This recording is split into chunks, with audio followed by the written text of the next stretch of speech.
Annual meeting of the Montana Taxpayers Association. We're very happy for all of you to join us today. I have the pleasure of introducing our chairman of the board, Rick Hayes. Rick became our chair in 2004, and I can say it's been a pleasure to have him and his ideas and his energy as our chair. You probably have heard, if you read the news or into Montana, what's going on in Montana, that Rick recently retired after 32 years in the Quest, in the telecommunication arena, having been in Montana for 10 years now with Quest. But yet, true to his desire to facilitate good tax policy and spending issues in Montana, he has agreed to stay on as our chairman of the board, and we couldn't be more pleased. So with that, once again, welcome to our annual meeting. Thank you for coming, and I will turn it over to Rick. Thank you. Thanks, Mary. Thank you, Mary, and it's a pleasure to welcome you to the 85th annual meeting as well. I think we have a great afternoon planned for you. Should be very interesting, should be a variety of opinions, perspectives, hopefully some disagreements. Nothing too violent, but a little disagreement and debate is always healthy, I think. First of all, kind of the unhealthy side of the business is to go through some rather tedious parliamentary procedures. So if you'll just kind of bear with us a few minutes here, we'll run through a couple of business procedures and then get on our way with the real, was it pretty exciting or exciting agenda that Mr. Ebsary referred to earlier. One of those will get underway in just a minute. So if we could, we'd like to begin with the election of our board of directors, and I would ask for Mike Foster, who's the head of our nominations committee, if he might read off the names of those board members. As he does, they could stand, and then we will take a motion from the floor when he's completed. Mike? Thank you, Mr. Chairman. I place in nomination the following names: Tom Rolfe, from the automobile dealers; Mark Baker, cable; Dwayne Iverson, CPAs; Doug Hardy, cooperatives; Rick Hayes, Director at Large; Barbara Ramph, Director at Large; Walter McNutt, Director at Large. I don't think Walt's here. Nancy Schlepp, Farm and Ranches; Gordon Nelson, Farm Machinery; John Fitzpatrick, Gas and Electric; Mike Foster, Healthcare; David Hoffman, Independent Power Producers;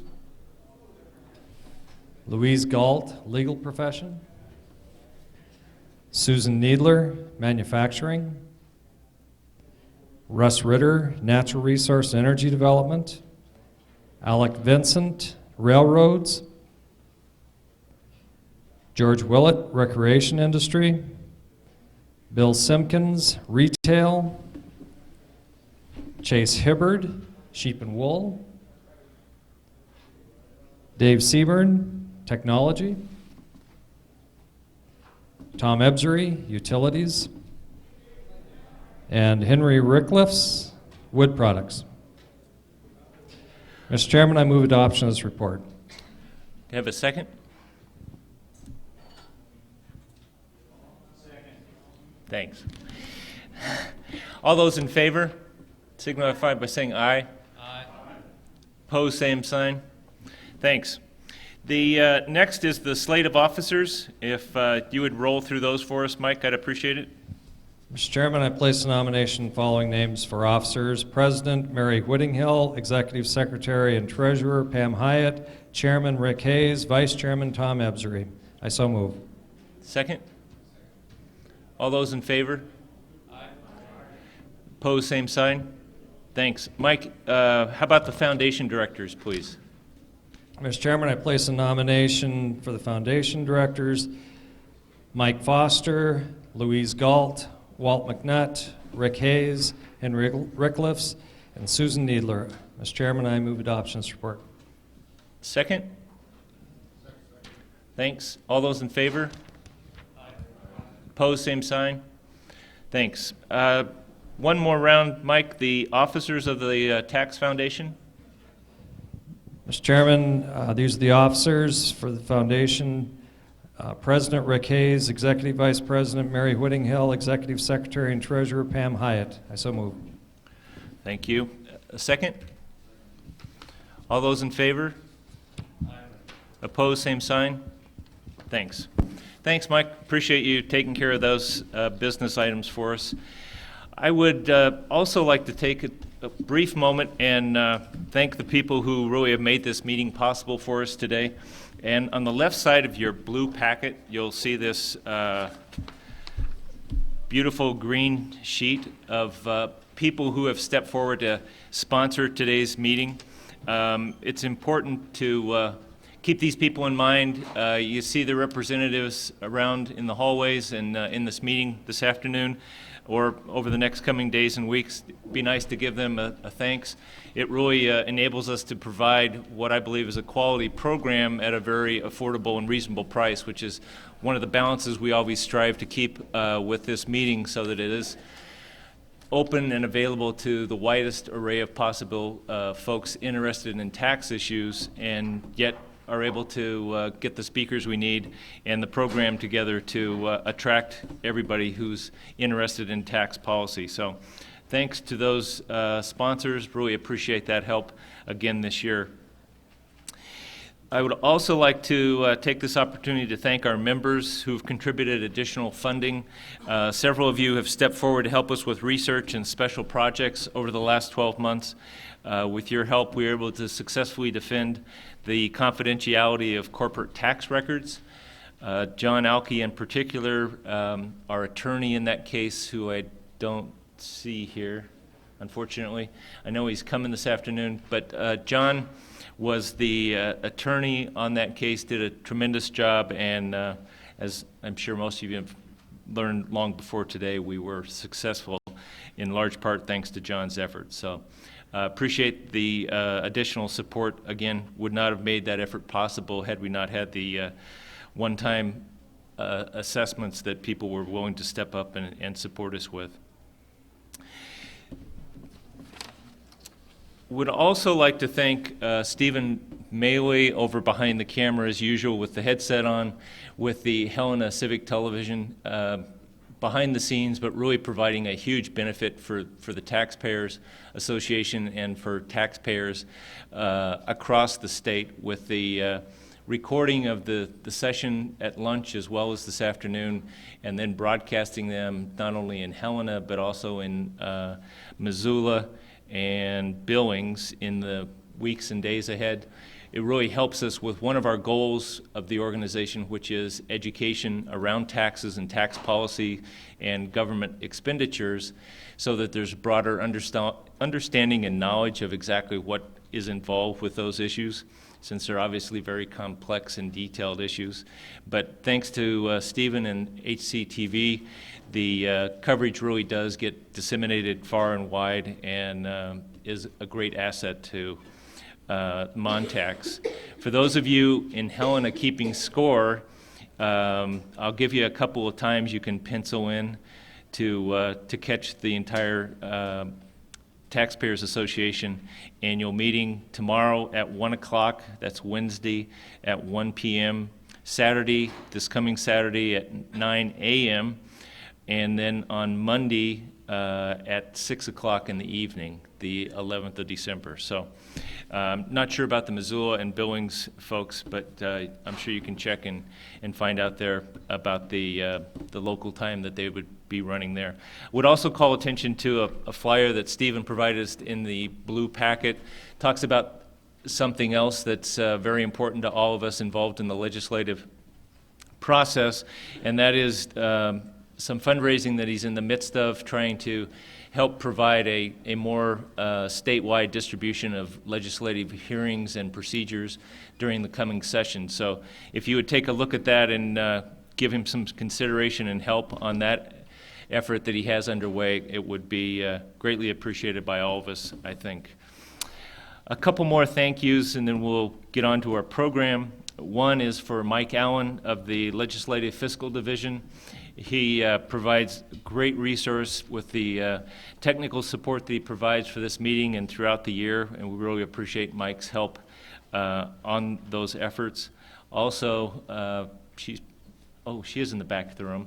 Pam Hyatt would like to recognize, standing in the back of the room. If you haven't talked to her already, you will before the day's over, we hope. And just really appreciate her organizational skills to help us pull off yet another annual meeting. Dee Duran from the Montana Chamber of Commerce is also appreciated for coming over and pitching in to help us through the registration process this morning. And finally, last but not least, obviously, is our executive director, and we appreciate Mary Woodinghill's efforts to keep us going through this 86th year that we're embarking upon.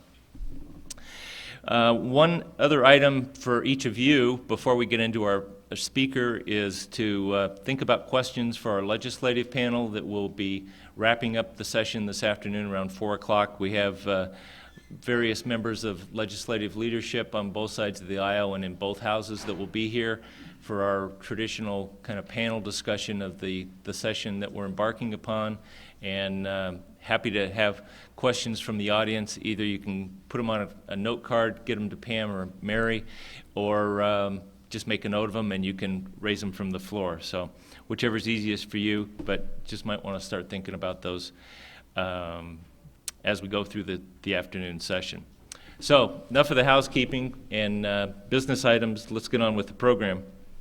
Our first speaker this afternoon, if you want to come on up, Chet. You can do it. You can do it standing or sitting, whatever. Chet Atkins of the National Tax Foundation. Chet's my singing uncle. Oh, is he? All right. Well, Chris, in lieu of Chet, is here today for the National Tax Foundation. You'll find his bio along with the other speakers and presenters on the left side of your packet, just to save ourselves a little bit of time. He's done a lot of work on comparing different tax systems across the country, and is going to give us a sneak preview today of the upcoming report his organization is going to be putting out here shortly on school funding litigation and its impacts on state budget. So with that, I will turn it over to Chris. All right. Thanks. Thank you, Rick.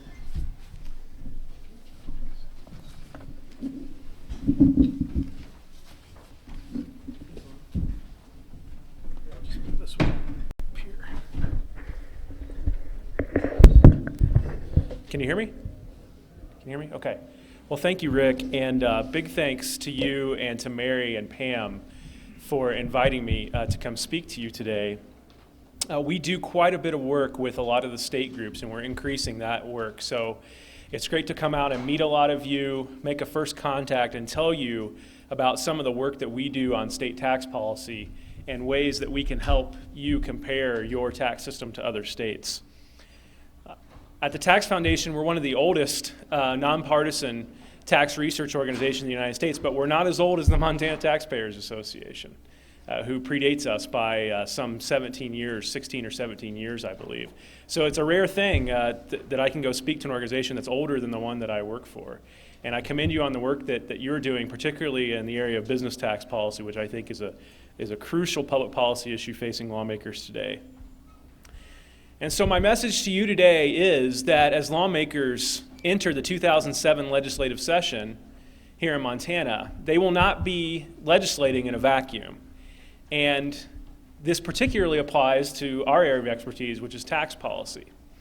The new economy features, in some cases, stunning advancements in the mobility of capital and labor investment, particularly new investment that is made by a firm or a business. And because of this, new investment can be located virtually anywhere in the industrialized world. Now, many state lawmakers are seeing this as a chance or an opportunity or a need to reform their tax system to make sure that their tax system isn't standing in the way of competing for new investment. Indeed, I expect next year anywhere from 10 to 15 states to look at serious fundamental tax reform in their system. Now, do I think 15 states are going to do that? No. In fact, I think it would be a blessing if 1 or 2 states did. But states are looking at it, and there are like 15 different tax commissions in the states looking at fundamental tax reform. In fact, just this morning, the Nebraska governor announced that they were going to make their tax system more competitive by pushing for cuts in their personal income tax rates. Michigan's monstrosity, also known as the single business tax, will be going off the books in January 1st, 2008, and they're going to have a debate about what the best tax system is to replace that next year. West Virginia, of all places, just enacted pro-business tax reform. I mean, that's the last state, I can say this because I have relatives from West Virginia, that's the last state I would expect to ever do anything business-friendly. And they get it, though. They get it. So, will Montana rest on its tax laurels, which are quite good, by the way, as you'll see from the studies that we've published, which I'm going to go through for you today, or will they use their surplus to invest in their business tax climate? Standing still is not enough. I'll give you some examples of how the United States has gotten in trouble with the competitiveness of their international tax system by doing nothing. But I think ultimately now is the perfect time to do it, because when you have surpluses, you can hold everybody harmless in tax reform. Indeed, I would think, well, at least those of us at the Tax Foundation in D.C. look back on President Bush's first term and see that perhaps tax reform should have been the first thing that they did instead of the tax cuts. Because with the surplus, you can do good, sound tax reform while holding most everyone harmless. From a base broadening perspective. So now is the time to do it, and it'll be interesting to see what Montana does now and in the future. You've recently done some very good things to improve the competitiveness of your tax system, which I'll show you as we get into my slides. I have a number of things I want to talk about today, and Mary, I promise I'll try to do it all in 30 minutes. You know, how do you analyze a state's tax system? Well, we do it by looking at two broad areas, a state's tax structure and a state's tax burden. And these are the how and how much of taxation. And as I'm getting ready to show you, you can't just focus on how much a state taxes. How a state designs its tax system to extract that burden is just as important, if not in some ways more important, than how much that tax system extracts from the economy. Also going to talk about opportunities for improvement. Even though Montana does very well in our rankings, there are some areas that they do more poorly on than others, and I will point those out to you, along with just some broad ideas about areas where lawmakers may want to focus on if they care about improving competitiveness. And then finally, a sneak preview of some research we're doing, which I think is groundbreaking, which is showing the financial cost of school finance litigation, not only here in Montana, but in 27 other states where lawmakers have been forced to deal with mandates from courts to fix their schools, so to speak. So those are the things I want to talk about today. And I look forward to taking your questions after I'm done. So how do you analyze a state's tax system? Well, you got to develop some benchmarks. And it's tricky. You know, there really is no truly ideal tax system. Economists don't really even agree on which mix of taxes is the best. Plus, I mean, all the states are different. This is more of a natural resources state than other states, so your needs and are going to be far different than a state like Florida, for instance.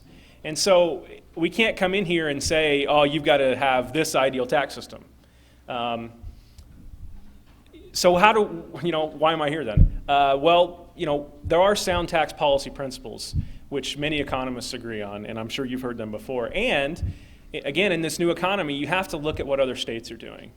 And you don't want to get too far afield in your tax structure or your tax burden from what businesses can have in other states. Again, because you want to be competitive for that new investment. So what are the tax policy principles that guide our work?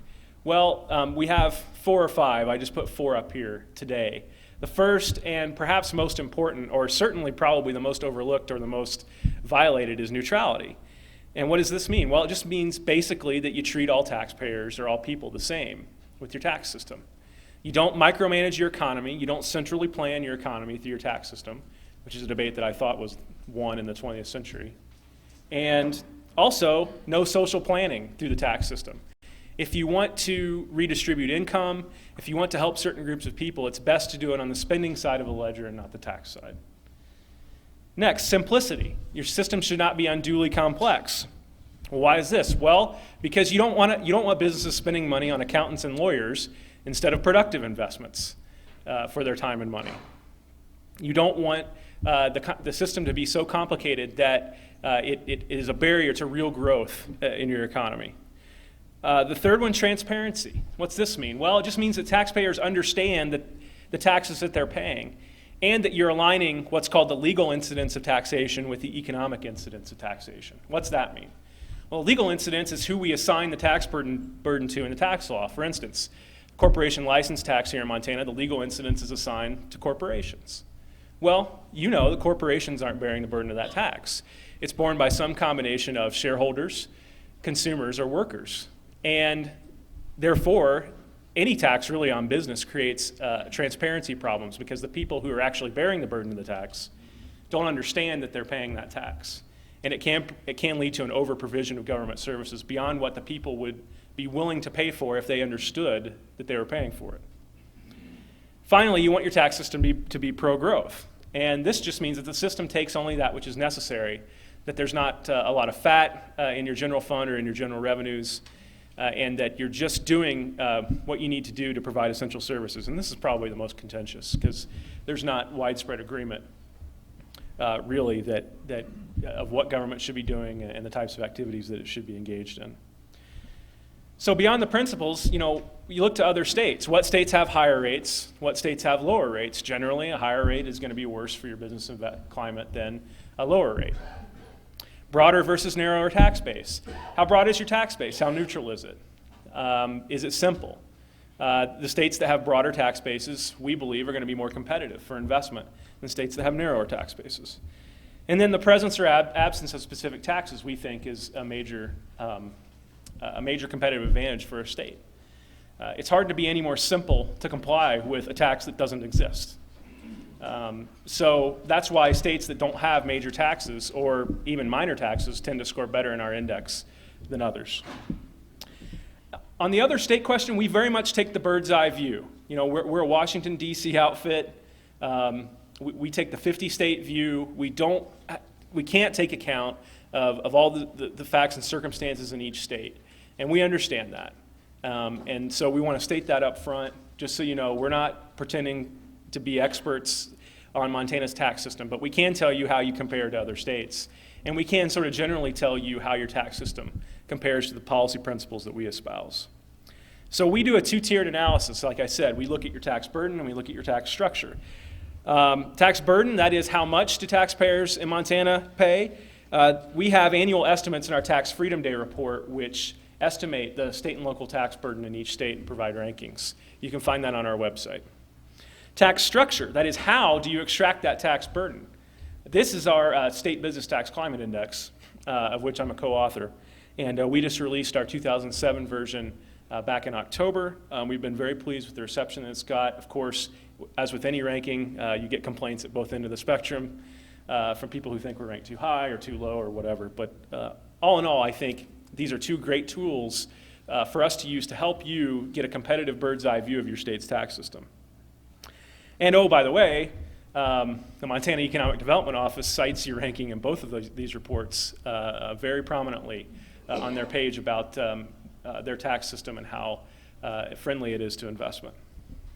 So let's just look at a brief example here of why structure and burden are more important, because frankly, I think many of us get too focused in on tax burden. That is, how much do we pay, irrespective of the mix of taxes that we pay. So I want to show you why tax burden, in a very simplified example, why it's important. Okay, let's say you have a business who invests in state A, has income of $1 million. The business tax rate there is 6.75%. Does that sound familiar to anyone? The tax liability is $67,500. Okay, now this business invests in state B. Also $1 million. Oh, statutory tax rate of 8%. So tentative liability of what? $77,500. Oh, but wait a minute, we're going to give a tax incentive that's equal to 12.5% of new capital spending. Go hire some accountants and lawyers to figure that out. Come up with your tax incentive amount, which is $100,000. Your capital spending, which is $100,000. Then your credit value is $12,500. Oh, look, same tax liability as you would get with an investment made in state A. So my question to you, which state's tax system is more business friendly? State A, right? And there's a number of reasons why this is so. And again, this is a very simplified example. In real life, it's much more complicated, unfortunately. And it's nothing to do with the tax burden because the tax burden is identical. Indeed, the effective tax rate on investment in State B equals the statutory rate in State A, which is 6.75%. Well, what advantage does State A have? Lower compliance costs. They don't hire lawyers like me to figure out the tax system. Okay, they can invest in real stuff, real productive things. Number two, it doesn't micromanage the economy by encouraging capital investment. If you don't have heavy capital investment, you don't have a lot of plants, equipment, and machinery that you're investing in, what good does that incentive do you in State B? Indeed, you're forced to pay the 8% rate to partially subsidize the capital investment that's made. Why would you want to be a labor-intensive firm in State B? There's a broader tax base. Again, that goes along with what I just said. There's a lower effective rate for non-capital investors in State A, like I just said. And finally, there's a lower statutory rate as well, which is an important signal to businesses about the friendliness of the state's tax system. So what this tells us is that not all tax cuts are good tax cuts. There are economic problems with investment tax incentives or exemptions, independent of the fact that they lower the effective tax rate. They distort the economy, they narrow the tax base, et cetera. It's much better off to have a broader-based, lower-rate system. Yes, you're lowering the effective tax rate in the case of State B, and I don't know whether that lower effective rate offsets the economic problems caused by the incentive. But I do know that State A has the best deal here for business, for all businesses, no matter how you're organized, what you're involved in producing. So how do we measure tax structure? Very quickly. What is our business tax climate index? Well, it's based on some theoretical foundations that I think most here would agree on. Taxes matter to business. Taxes are important for growth. Tax changes are not enacted in a vacuum. And this is my favorite. The tax base is important too. How you structure your tax system matters. What taxes are important? What taxes are in our index? Business taxes levied directly on businesses, such as corporate income taxes, your corporate license tax here, gross receipts taxes, or the monstrosity also known as the Michigan single business tax. Individual income taxes are also important. Sales taxes, unemployment insurance taxes, and wealth taxes, or mostly the wealth tax part of our index is made up of property taxes. Finally, we're not claiming that taxes are the only thing that matter to Montana. We're not telling you that if you change your tax system to go to number one in our index, you're just magically going to become the economic tiger of the United States overnight. There's a host of factors that go into a state's business climate and the vitality of your economic growth. There's taxes, but there's also roads, there's schools, there's your legal system. There's a host of factors that are important. But since our expertise is in taxes and fiscal systems, we're really just focused on taxes. And we say this up front, this is just looking at taxes. It doesn't take into account how you even spend the money, what kind of investments you make in your public spending. But as we cite in this study, which is, don't let the thickness throw you off, we cite a number of economic studies here that show that taxes are important to business investment. And the economic studies have actually been showing over time the economic studies 30 years ago maybe didn't think taxes were that important. There are more economists today who think they are than they did 30 years ago. And finally, taxes, this is probably what really distinguishes taxes. Montana lawmakers can change your tax system next year, immediately, and have an immediate impact on the after-tax rate of return of investment in Montana. It takes much longer time to build a road, to educate a child, et cetera. I'm not saying those things aren't important. But in terms of short-term bang for your buck, changing your tax system has to be seen as one of the best options. Okay, how do you rank in our index? Overall, you rank 8th best out of 50. And primarily, this is because you have no sales tax in Montana. Again, like I said, states that go without one of the major tax systems rank better. On corporate taxes, you rank 16th out of 50th. It's because you have a single flat rate and a fairly broad base. Individual income taxes, you rank 21st. It's because you have 7 different rates, although the recent tax rate cuts have helped in this category. Indeed, I think you were ranked. We change the methodology every year in our index as we add and we learn and we take examples, et cetera. So you can't really compare the reports we released 2 years ago to the report we just released.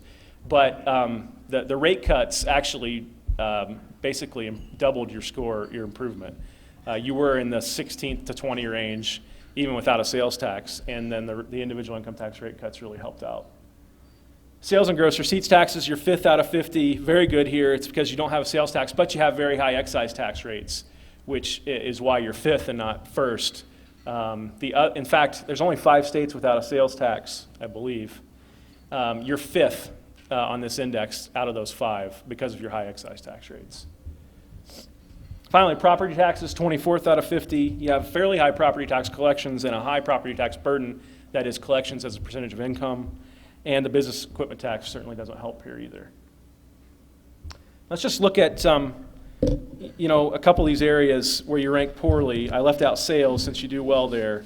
Let's just look at how some of the features of your tax system compare to other states.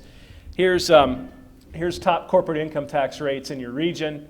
You can see here you have the 3rd highest in your region, but you're bordered by 2 states that have pretty much a 0% rate on corporate investment. Also, again, think internationally. In Estonia, companies can get a 0% rate. In Ireland, they can get a 12.5% rate as well. The effective rates are not likely to be very dissimilar to what you see here, simply because most all of these states, they're the 3 up here, offer some type of business tax incentive. Here's your corporate rate brackets, which even though your rate is fairly high in your region, the brackets, you only have 1, which is good. I see North Dakota there. Poor North Dakota has 5 corporate rate brackets. And Idaho also only has 1. Let's see. Finally, this one, which I like for its shock value, but not for its effect. Total federal plus state rate facing new corporate investment in Montana's region. If you add our federal top rate of 35% to your rate, you get 41.75%. You can see here that even Wyoming and South Dakota sort of lose some of their luster when you add the federal rate in, as well as the others. Now here's what's shocking, and I couldn't believe it when I found this out. The U.S. has this, if you average all the state corporate income tax rates and add them to the federal rate, which is what the OECD does every year, the U.S. has the 2nd highest combined rate among OECD countries. Only Japan has a rate that's higher, and by the way, Japan's probably going to cut that rate next year because of the competitive pressure they're feeling to do so. Germany, Spain, other countries that are hardly right-wing or conservative are moving to cut their corporate income tax rates as well. And here's what really just blows me away is that the statutory rate in Montana that's faced by new investment when you add the federal and state rates together is higher than that would be faced in countries like France or Sweden, which we sort of like to look down our noses at in terms of how they design their fiscal systems. Okay, next slide. Montana individual tax rate in regional context. Again, you can see how the recent cuts have helped you here because you did have one of the highest in the country. Now you're down to 6.9%. Idaho's higher, North Dakota's lower, but again, you see Wyoming and South Dakota going without either one there. Why is this important? Well, it's paid by many small and medium-sized companies in Montana. Also, it impacts the labor costs. If an employer wants to get $50,000 after tax to an employer, it costs them a lot more pre-tax to do that here than it does in Wyoming or South Dakota or even North Dakota. Again, this doesn't account for effective tax rates. Next, and this is one of the things that really hurts you in our score, is that the number of number of income tax brackets you have on your individual side, because it adds complexity and it punishes additional work and savings. Now let's move to your property taxes. On collections, you have the 2nd highest per capita property tax collections in the region. A lot of this probably has to do with the fact, I think you have a statewide property tax here, is that right? Yeah. So a lot of that's probably due to that, but nevertheless, those are the numbers. And then collections don't tell us everything we need to know because it doesn't account for income differences. So we also include the property tax burdens in our index, and there you're also 2nd highest, 3.4% of Montana income taken out by property taxes. Okay, that's how much. And I've shown you that while you do very well compared to all states, there are some things that could be improved compared to your regional neighbors. And as I'm going to talk about in a little bit, I think that regional comparisons in some ways are even more important than the nationwide comparisons. But how much do you take with this system? Well, here again, you rank very well. You take 9.5% of your citizens' income in state and local taxation. That's second best in the region. Only South Dakota does better. The other states there, you can see two are above 10% and one up there at 9.8%. Now, that looks better here than it does here when you consider that 50th is best, and I sort of had to invert this rank to make it say what I wanted, or not make it, but to show what it really says. One of the things I hate is that first in our index is good, and first in our tax burden rankings is bad. Sorry. So I'm trying to find a way to fix that. But you see here, you rank 42nd overall, and only South Dakota does better than you, but the other one, every other state's below average in your region as well. So what, you might ask? What should lawmakers do about this? You might say, shouldn't we do nothing? Doesn't Montana have good rankings? Haven't we done all the work we need to do to make our tax system competitive? And I say yes, but you can improve in your region, as I just showed you. You have Wyoming and South Dakota on your borders who offer very competitive tax systems. Your regional competitiveness, as I said, is probably even more important than how you compare to Florida or Texas. Also, the surplus gives you a good opportunity to do it. I'm seeing figures, I don't know, $500 million to $1 billion. Again, this is the time to do tax reform if you're going to do it, because you don't have to worry about a deficit environment where you have to be cutting spending and where you have to be raising taxes on someone to do tax reform. So now is the time to do it. Also, other states are moving forward, as I said in the introduction, 10 to 15 states that are moving forward with some type of competitive tax reform. In particular, Georgia, which currently ranks in the mid-teens, they're looking at completely eliminating their corporate and individual income taxes, and I think one other tax, I can't remember what it is, and imposing a very broad-based sales tax only on consumer goods and services. So they would likely leap ahead of Montana if they did that. And actually, in some cases, they would leap into our top 5. We've run some of the numbers. So I don't think you can really afford to stand still. Also because look at what happened to the U.S. with the corporate income tax. In the 80s, we cut the corporate income tax rate. We sort of led a worldwide wave of corporate tax reform. The United Kingdom cut their corporate tax rates than everybody else did. Then in 1993, we raised our corporate income tax rate to the current 35% level, and we haven't done anything since then. We haven't cut it, we haven't raised it. And in the process, we've gone from somewhere in the middle or the bottom in terms of how high our corporate income tax rate is to the second highest just by doing nothing. Because other governments across ideological and political spectrums have been cutting their corporate income tax rate. So doing nothing can be a recipe for disaster in some cases. I think, as in all of life, I think you continually want to seek to improve and do the best you can with anything, including your tax system in your state. You know, on property taxes, you need to reduce your burden. Don't follow Idaho's model, by the way. They just raised sales taxes and gave some property tax relief. Overall, it will have very little impact, I think, on their economy. And in your case, again, your lack of a sales tax is a good feature, and I'll just click down to that now. I know there's been some talk here about moving to a sales tax or a consumption tax. I would say, based on our bird's eye view, if you want to do that, I would say swap your income tax for the sales tax. You want to stay without one of the major taxes, just from our competitive index view and our burden view. But Georgia's looking at doing it, and from an economic perspective, I think there's a lot to say for consumption taxation like the sales tax versus income taxes. Finally, avoid gross receipts taxes. I know you have sort of a mild gross receipts tax on certain taxpayers who are deemed sufficiently out of state or something. Avoid them in any broad-based tax reform. We just released a report on Monday showing how gross receipts taxes violate most all the principles of sound tax policy. They're dinosaurs of the 20th century. I believe you may have even had a broader one here before. I can't remember exactly, but we have another report coming out in January, February by Professor John Meixel, public finance economist at Indiana University, and one of my mentors, one of my teachers in my grad program. He's going to go through some of the history of gross receipts taxes and how they were tried and found wanting in the 20th century. Most states got rid of them because of the impact they had on their economy. Okay, let me talk about something here, give you a little sneak preview very quickly about a growing barrier to comprehensive tax reform at the state level, and that's something we're calling our appropriation by litigation project, which concerns school funding. This is not a new trend at all. In fact, this started back in the late 60s and early 70s with equity lawsuits. But the equity lawsuits are basically just, the property tax is not sufficient to equalize school funding throughout the state.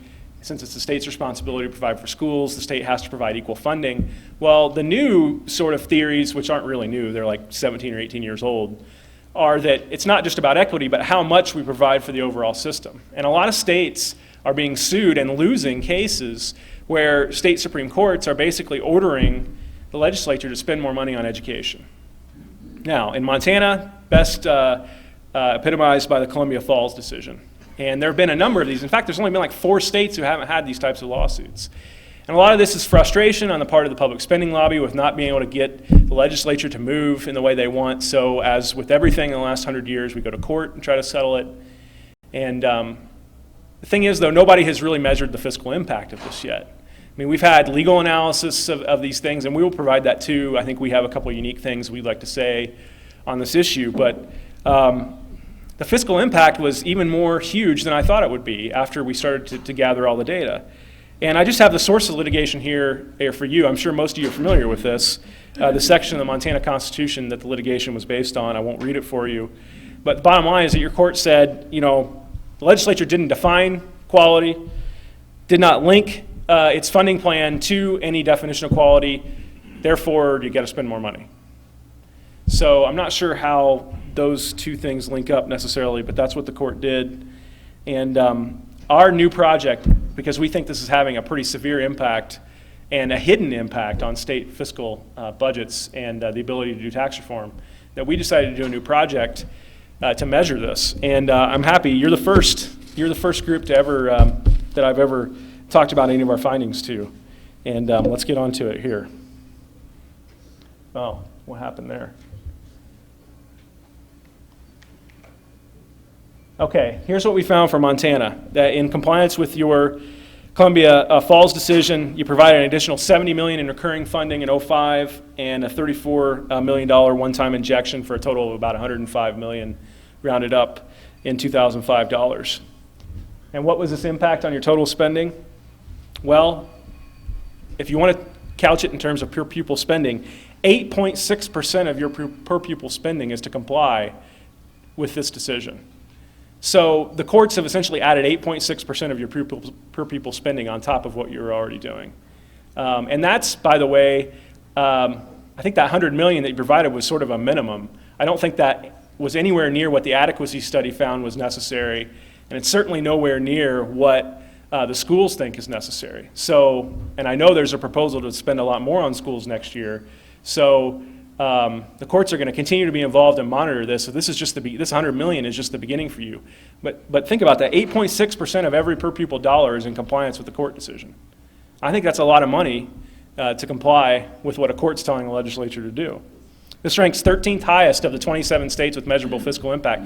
But it could be worse, because in New Jersey, 51% of per pupil spending is to comply with court decisions on education finance. In New Jersey, it's 48%. So it could be a lot worse. What's the impact on the taxpayers? Well, this is over $700 per Montana pupil that's sitting in a classroom today. This is over $111 for all of you Montana citizens in the room today. And it's 0.4% of Montana personal income.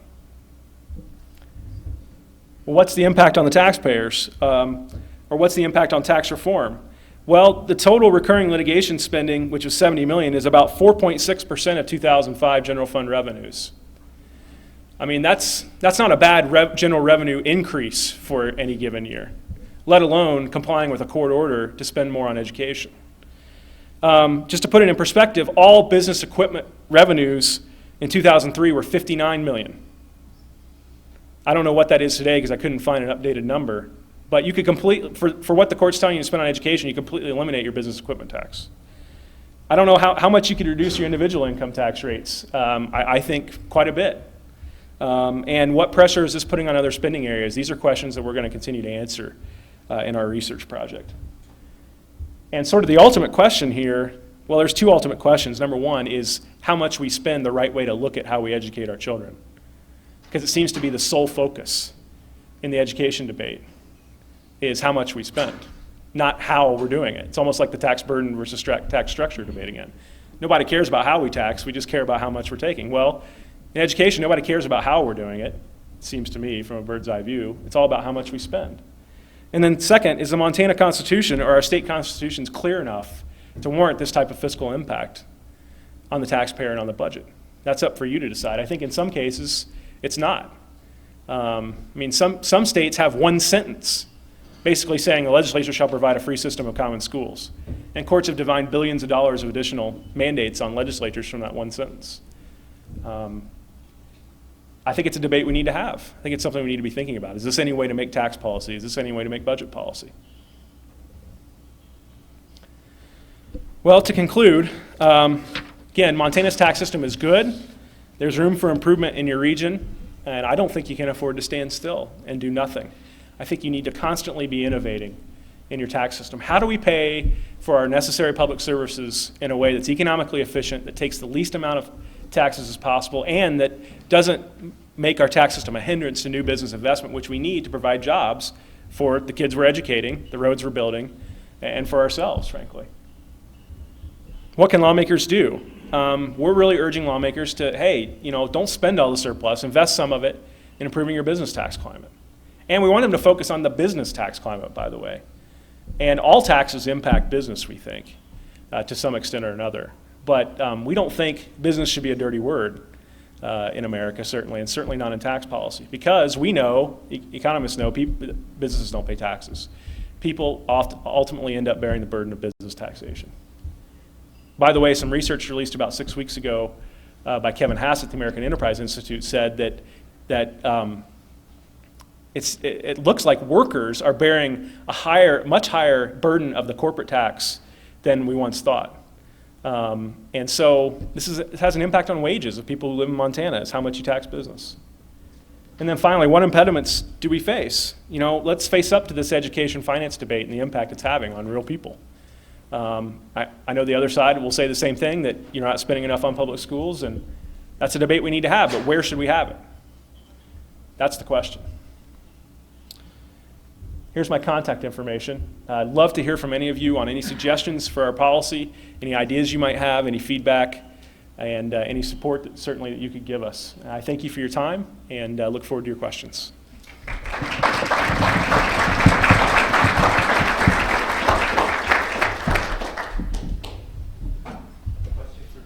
Questions for Chris?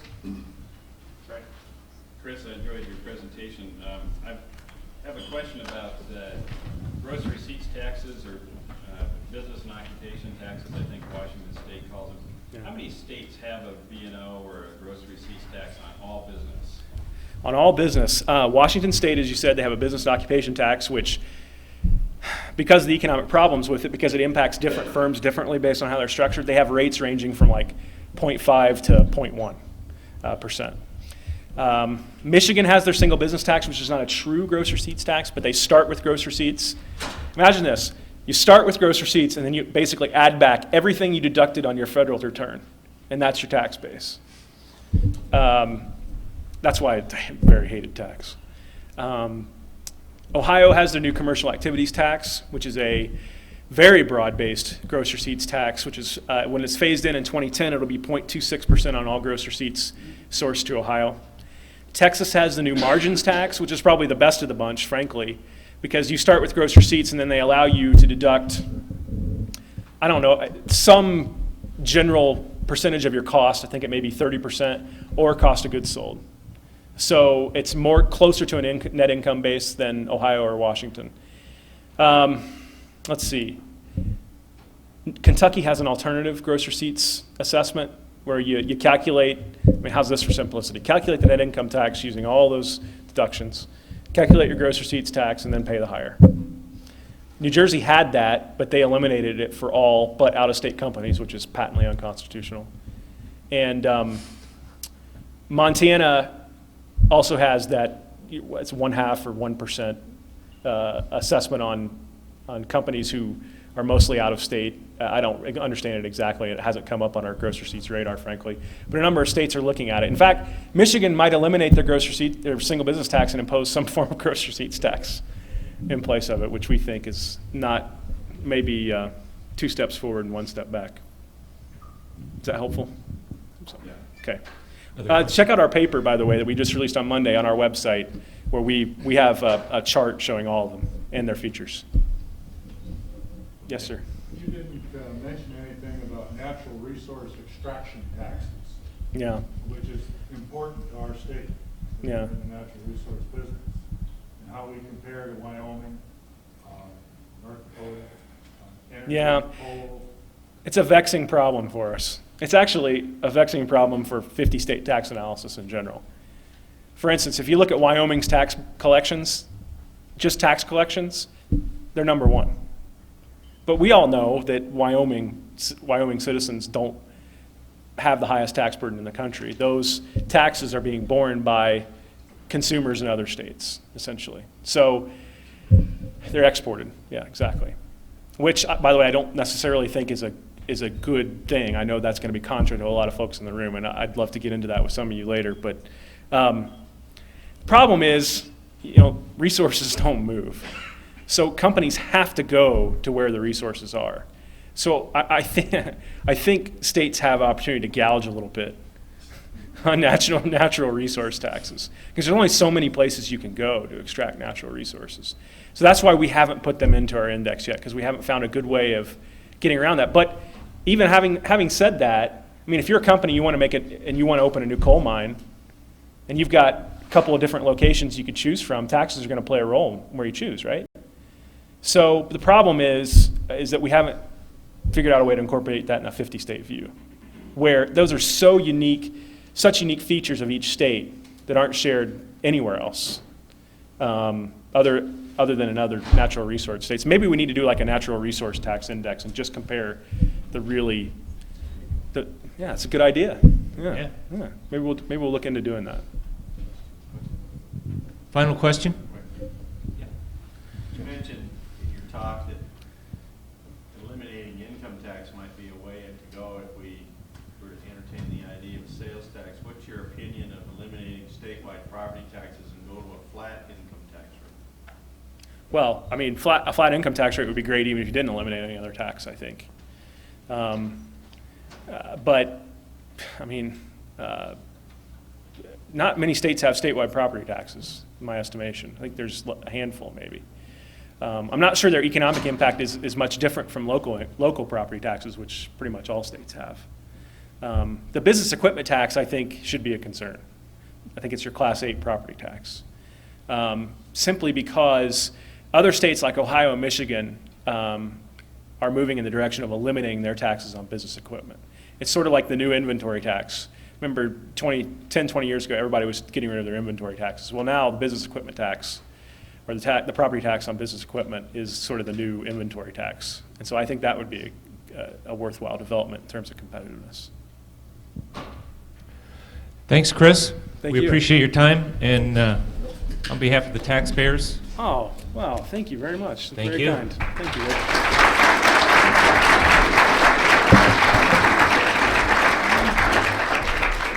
now we'll call up our panel for our next presentation, talking about budgets and from a variety of perspectives.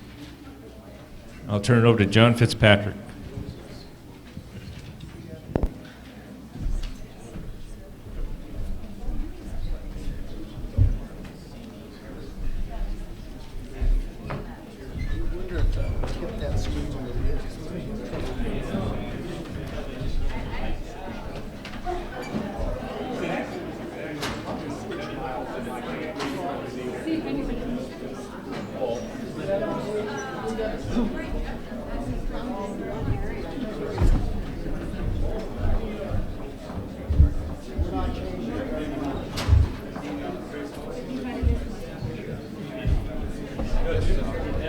First. You are. Yeah, I'm first.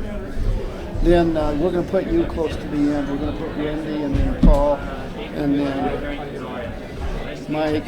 And then I think you're going to be after that and then Dave. Yes, I am. Yeah. Hi, Terry. Hi. Glad to meet you. Okay, that's good.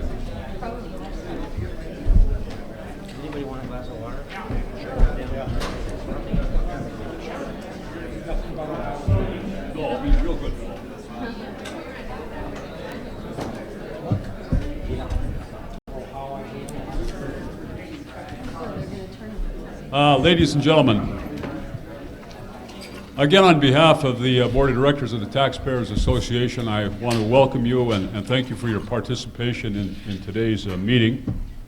Our next panel is going to deal with a potpourri of subjects. It's entitled Regulatory Climate, Economic Outlook, 2009 Biennium Revenue Projections, and the Governor's Proposed Budget. Our moderator today is Dr. Miles Watts. Dr. Watts is originally from Ismay, Montana, educated at Montana State University and the University of Nebraska, and he's currently the co-head of the Department of Agricultural Economics and Economics at Montana State. Miles. Thank you, John. Appreciate the introduction. We're going to move ahead very quickly. We've got quite a few speakers.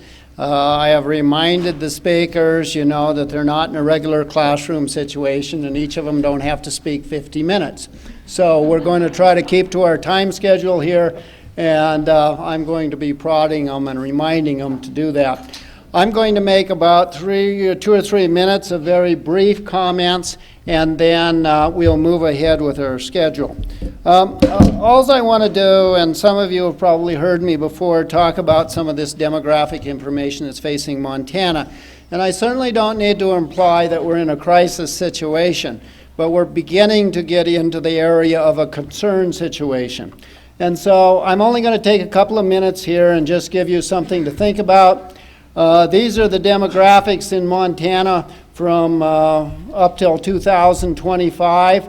I'm going to go through these very quickly. The thing you want to look at is across the bottom as to what's going to happen to 65 plus people that are 65 years old or older. The rest of those numbers are fairly stable over time. We're going to have approximately doubling the number of people that are over 65 years old in the next 20 years. We'll skip that one in terms of time. Just to give you a feel, again, this is the number of people that are 65 plus. This bar graph gives you a little bit better feel about that, and it's going to increase to about 24% of our population from about 14% today. Now, one of my concerns is something I call a dependency ratio. That is the ratio of working age people to non-working age people. And in particular, I'm concerned about this right-hand column over there. That is the number of working age people to retirement age people. Currently, we're somewhere about 3.69 working age people for every 1 retirement age people. In 20 years, that number is going to drop to 1.88. The implications of that are somewhat obvious. And again, we've got 20 years to adjust to that. So we're not at a crisis, but we should be concerned. And in fact, there's implications for how we're going to distribute the wealth at that point in time, or how are we going to distribute the production at that point in time. And the concern is we currently have a social contract with the elderly. And one of those aspects of that social contract is, for example, that Social Security payments are going to increase not only at the rate of inflation, but greater than the rate of inflation at about the rate of wages and salaries in the United States. And so we do have this social contract, and if we're going to have a lot more older people relative to the number of working age people, then we need to think about the implications of that. And it's got implications for many things. But there are ways to ameliorate some of these implications. Maybe we could have a much faster increase in worker productivity. Okay, and how do we do that? Well, we may have greater human capital. They may be more productive. They may be better trained. Or we may have a big increase in technology. Okay? Historically, both of these two together has increased productivity per worker at about 2% per year, evenly divided between those two, 1% on worker productivity and 1% in technology.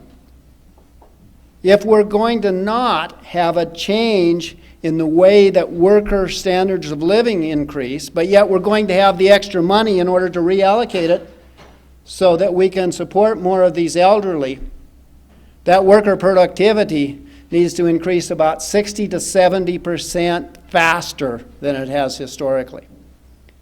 Okay? We could reduce the services to the elderly. That's going to be real popular, but that's one alternative. We could increase retirement age, right? So people work longer. And we could have more part-time post-retirement employment. Another thing that I forgot to put up there is this whole issue with immigration. We could have more people immigrating within the workforce, couldn't we? I'm going to go through these very quickly. There's obviously implications for Social Security. At 2019, approximately the amount of dollars that goes out is going to exceed the dollars go in, and by 2045, we expect us to use up the trust fund. We've got implications for retirement programs. As most of you know, we have all these different kinds of retirement programs. And the Social Security program is a pay-as-you-go. The state employees retirement program, for the most part, is defined benefits.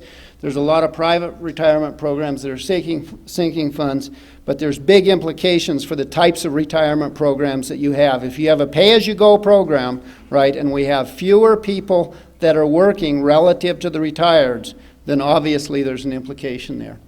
And in this last thing, house values, particularly in rural areas, we know that people use their house values for retirement purposes and help to support themselves in retirement. In these rural areas, particularly in eastern Montana, if you have a lot of people that are aging at the same point in time and a lot of those houses come on the market, then what's going to happen to those house values? They're going to go down, right? And so we're concerned about their ability to support their retirements.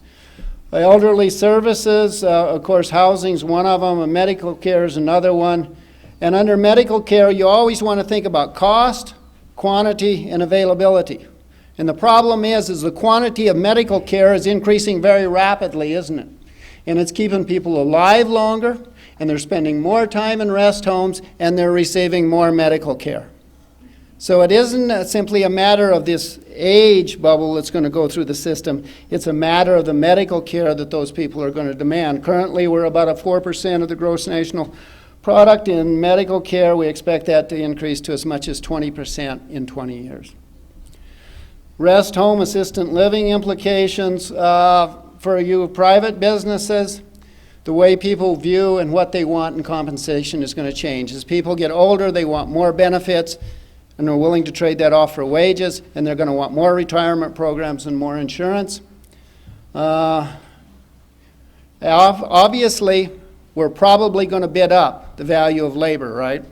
And the reason we're going to bid up the value of labor, for one reason, and there's a variety of these reasons, but one reason is because rest homes are labor intensive. The care of the elderly is labor intensive. That's probably going to begin to pull labor away from other sectors of the economy, and so we're probably going to bid up the price of labor. I'm not going to, and there's going to have to be adjustments in the workplace as these elderly continue, some of these elderly continue to work.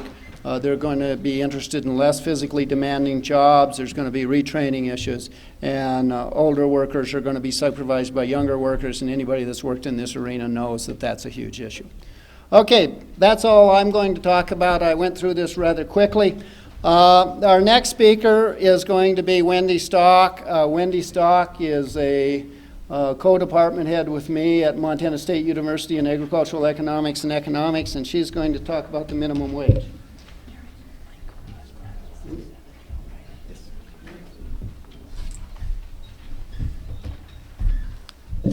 Thanks, Miles. We're going from one end of the age spectrum to another. Miles is talking about the elderly, and we know the minimum wage primarily hits teenagers. What I'd like to do today is make my slide go forward. Thanks. Okay, there we go. I'm going to give you an overview of the minimum wage, and in particular, I'm not going to talk much about the economic theory behind it, but rather what the empirical evidence is surrounding employment outcomes, poverty outcomes, and inflation in particular when we've had minimum wage increases in the past. I have these starred items with respect to teen school enrollment, long-term effects, and some differential effects across Montana. Those are in the packet, but in the interest of time, I'm not going to talk as much about those right now. Traditional demand and supply model tells us that when the minimum wage increases, employers are going to demand fewer workers, or at least fewer hours of work from their workers. Maybe they won't stay open 24 hours a day. Maybe they'll close between 12 and 4 a.m. Labor, at the same time, because they face an increase in their earnings, are going to want to work more, either more workers or more hours. A combination of less demand and more supply generates a surplus of labor, and that has a special name in the labor market that's called unemployment. The standard prediction from demand and supply models, from economic models, is that the minimum wage ought to contribute to unemployment. That doesn't mean that it's completely a negative policy. You do have costs and benefits. The benefits are some workers keep their jobs or their level of hours and receive a pay raise. That's the benefit. But the cost is that some workers see a cut in their hours or aren't hired when they would have been otherwise, or are laid off at the extreme, and that's a cost. So you face a trade-off when you impose a minimum wage policy. And what I want to talk about is how economists have evaluated minimum wages. There's a lot of controversy out there and studies that are put forth by one supporting group or opposing group, and I don't think that that's completely objective evidence. What I'm going to talk about today is the research that comes out in the peer-reviewed journals by economists that I would take as being much more objective. The background behind that is, if you can think about social scientists trying to emulate natural scientists, where we have a control group and a treatment group, and we try to do an experiment. What social scientists have done, what economists have done to study the impact of the minimum wage is try to get as close as we can to an experimental framework. And the way that we do that is we exploit differences in minimum wage policies across states, across times, or across regions. And we see when the minimum wage hits this state and not this state, and they're otherwise similar, how does employment move over time in this state relative to this state? So it's a before, after, and across time kind of comparison. And this is a map of what minimum wages are in 2006, and this illustrates this idea of using the states, say, in green as a treatment group, the group that gets an increase in the minimum wage relative to states in blue or states in yellow, and to see how employment or poverty rates have changed when those states have imposed those higher minimum wage laws. So it's very much we call it a quasi-experimental framework. So here's Montana's minimum wage law. Currently sitting at $5.15, effective January 1st. It will go to $6.15. That is not one of the higher in the nation, but what is new with this state's minimum wage law, and some other states have passed this as well, is the COLA, the cost of living adjustment, the automatic increase in the minimum wage every January. That's associated from August to August changes in the Consumer Price Index all urban measure, and I'll talk about alternative consumer price indices that you could use. So we are going to see a bump in our minimum wage here in Montana, but we're also going to see from then on a continual increase in the minimum wage. And I'll talk about some of the findings with respect to what we can expect to see. The overwhelming majority of studies that have looked objectively at the impacts of the minimum wage find negative employment effects. The minimum wage negative employment effects are the largest among least skilled workers. That's what I was talking about with respect to teens, but it's not isolated among teens, also among adult workers of lower skill. The size of the effect is about 0.1, so 10% increase in the minimum wage is associated with a 1 to 2% decrease in employment in states that have passed those laws. So if we think about Montana, the increase from $5.15 to $6.15 is about a 19.4% increase in the minimum wage. If we take those nationwide averages and project them to us, we can expect to see a 1.9 to 3.9% decrease in employment as a result of that policy. A bigger question, I think, a more important question when you're talking about the minimum wage is that it's often sold to us as an anti-poverty measure. And rather than looking at employment, we should look at what impacts the minimum wage has on poverty. So a natural question is it effective at reducing poverty? And again, you have costs and benefits. On the one hand, you could argue that the minimum wage does decrease poverty because it does increase the incomes of some poor workers, those that keep their jobs and their level of hours and see a raise.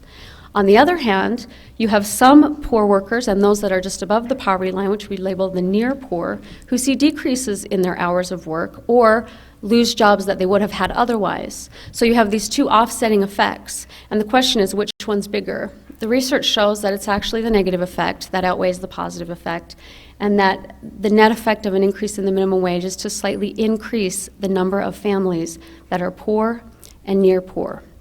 So it's not meeting the goal of reducing poverty. Then come the automatic COLA effects. The reason that these get instated or would have some support behind them is that if you look at the line in pink, this is the real value of the minimum wage, this is the purchasing power of the minimum wage, and the black line is the nominal value. So it's increasing in these incremental steps whenever legislatures pass these increases, but because of inflation, the purchasing power of those minimum wages fall. So what we've decided to do in Montana is to index our minimum wage to the consumer price index. There are about 200 different consumer price indices that you could use to index the minimum wage. We've chosen the CPI-U, and that's the price index there that's in blue, in the middle. An alternative would be the chained CPI-U, which allows for buyers to change the basket of goods that they buy when prices change. That generates a slightly lower inflation rate. That's the one in red. And then a different one, you could criticize the choice of the CPI-U because it's an all urban. This is what urban consumers buy, and Montana is not necessarily an urban consumer type state. They do have a CPI that looks at metropolitan areas with populations fewer than 50,000. This is called the CPI-UD. Don't ask me why they choose these names, but that generates a higher inflation rate. So with respect to these three, at least, Montana's kind of in the middle, and we're sitting at about 3.8% inflation in 2006 from the CPI-U. So if I take that consumer price index, that measure of inflation, and use it to project minimum wage increases that are going to happen in Montana, you can see the 2006 minimum wage is $5.15. Starting in January 2007, the minimum wage goes up to $6.15, and then depending on which CPI we use, and again, we're using this one in the middle, I make projections out for the next 10 years that with no other legislative increase in the minimum wage, by 2016, our minimum wage will be just over $8.50 an hour. It would be higher if we used the CPI-UD, as I said, that's a 4.2% inflation rate. So you can see that minimum wage growing each year. A confounding effect of this is that there is some evidence that the minimum wage itself contributes to inflation, which would mean that these CPI numbers are too small, and that once we increase the minimum wage, the numbers themselves go up, and so you get this feedback effect. A little bit of evidence on that. So labor cost increases cause employers to raise the prices of their goods and services. That itself contributes to inflation. There's fairly limited evidence on this, but what I was able to find tells us that an increase in the minimum wage generally leads to about a 4% increase in food prices. So you can now see that feedback, and those projections that I gave you here are probably too small because the inflation rate itself is going to go up. With respect to conclusions, the empirical evidence implies that the minimum wage is associated with lower employment, slight increases in poverty. The COLA is probably going to exacerbate those effects because they're now internalized and automatic. We also see increases in inflation. I have in the packet research that shows that the minimum wage is also associated with declines in teen school enrollment, that is increased dropout rates from high school, as you would think about someone who's on the margin between staying in school and leaving school. An increase in the wage makes leaving school that much more attractive, and the evidence supports that. And then also long-term effects, that is, if I'm a worker, say I'm 16, and I'm thinking about getting a job, but the minimum wage has caused my employer to not be able to hire me at the level or at the rate that I would have otherwise. How does that affect my ability to get jobs out into the future because I lack the experience that I would have had otherwise? The evidence is that when we look at workers that were exposed to minimum wages when they were 16 and follow them through their earnings path for the next 20 years, their earnings path is flatter. That is, their earnings opportunities are lower than workers that weren't exposed to the minimum wage or were exposed less as youth. With respect to Montana, we're going to see unequal distribution of these effects. You see that most of the workers, or a disproportionate number of the workers that are employed at the minimum wage, are in the eastern part of the state, and so we would expect to see larger effects in the directions that I noted out in the eastern part of the state than in the western part of the state.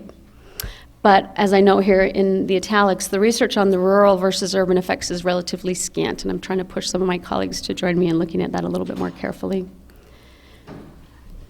Questions? Okay, thanks, Miles. Thank you, Wendy. Our next speaker is Dr. Mike Harrington. He's Associate Dean and Assistant Professor of Management at the University of Montana, and I believe he's going to talk about the regulatory climate. Yeah. I'm going to let you go ahead.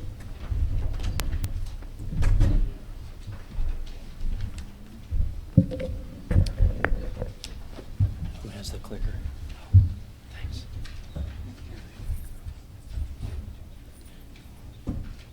Mike, is this working?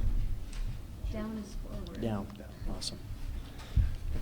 Thanks very much, Miles, and thanks to the Montana Taxpayers Association for the invitation to be here today. I'm very honored, and it's always great to see some folks when I venture out of my little cocoon over there in Missoula, and I've got to see Mike Bichette and John Fitzpatrick and Carlton Grimm, some ex-colleagues at the once great Montana Power Company. And I know those gentlemen will tell you that through my mentorship and leadership skills, I helped them through some rough times. But I learned as much from them as they did for me.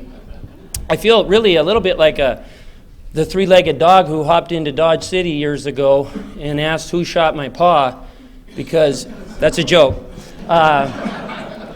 Nobody ever laughs at my material. My colleague Jack Morton and I did a presentation for Paul Polzin, who's going to follow me today, last winter, and it was part of Paul's Outlook seminar series where we followed he and his crew around, and Jack and I talked for about an hour or so on Montana's business environment. And it was a tag team approach, and we took great pleasure in taking cheap shots at one another, and by no means was it anything spectacular, but I do think for audience members it was probably a bit more tolerable than it will be for you today listening to me. Bill mentioned at lunch that he's a reformed legislator, and I'm a reformed lawyer, but I still feel compelled to finish each sentence with another sentence. So I know Miles is timing me, and for those of you who did hear our presentations last winter, you'll know that I took great measures to make sure everybody knew that Jack has been teaching for 34 years over there at the business school, and he really is one of our very best teachers. But I had said that he'd really entered the metallic age, and that I was concerned back then that just the up and down, toddling back and forth for him from the seat to the podium was taking a great toll. And it turns out that I was proved true and correct. The metallic age means he has lots of silver in his hair and gold in his teeth, titanium in both hips. But as a full tenured professor over there, nobody can figure out how to get all the lead out of his backside. He did. To Jack's credit, he offered to, he got sick, I guess I should mention, of course at the 11th hour, and so we're going to try piecing this thing together. But he did offer to be patched in by speakerphone. And I told him I'm sure the audience would appreciate that. And as you can see from the picture of Jack, I said the one thing I knew we'd all agree on is that he does have a face made for the speakerphone. What I want to talk about today is really 15 minutes or less. Give you a little bit of an idea what Jack and I did last winter when we worked with Paul and his crew. And really the genesis of our little project was 2004 and 2005 in the Missoula location. Jack and I sat next to each other and listened to Paul's presentation, and you're going to hear him talk about the economy and what prosperous growth we've had, really unlike anything, I think, is what he's going to say, since we've seen since the 70s. And all of that is great, but Jack and I both had the same reaction when we heard it in 04 and 05. Does anybody ever talk about the underlying legal infrastructure and what kind of an effect that might have on Montana's business environment? And Jack's been teaching business law for decades. I help out occasionally. I have the pleasure of team teaching Intro to Business. But we use the term states of envy when we talk about some neighboring states. And we looked specifically to Idaho and South Dakota because in many ways they're similar to Montana in terms of geography and climate and population, but they're very different in an important respect to us business professors, and we think even a business law class focuses more on business than it does law. And we're envious of professors in Idaho and professors in South Dakota who can look upon all of the major nationally known businesses that are located in those respective states. Any of you who've been to Boise know there's Albertsons and Micron and Washington Group, and we have probably a few people from Washington in here, J.R. Simplot, Coldwater Creek Clothing. South Dakota attracted Citibank years ago in 1980 by changing its usury rate ceiling. It grew Gateway. I think Gateway has since moved to California, which arguably is the most business unfriendly state in the West.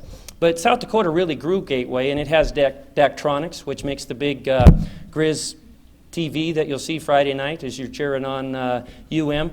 And so we're envious of those professors because they can use those businesses as classroom examples and all of the wonderful internship and permanent employment opportunities that businesses such as those provide.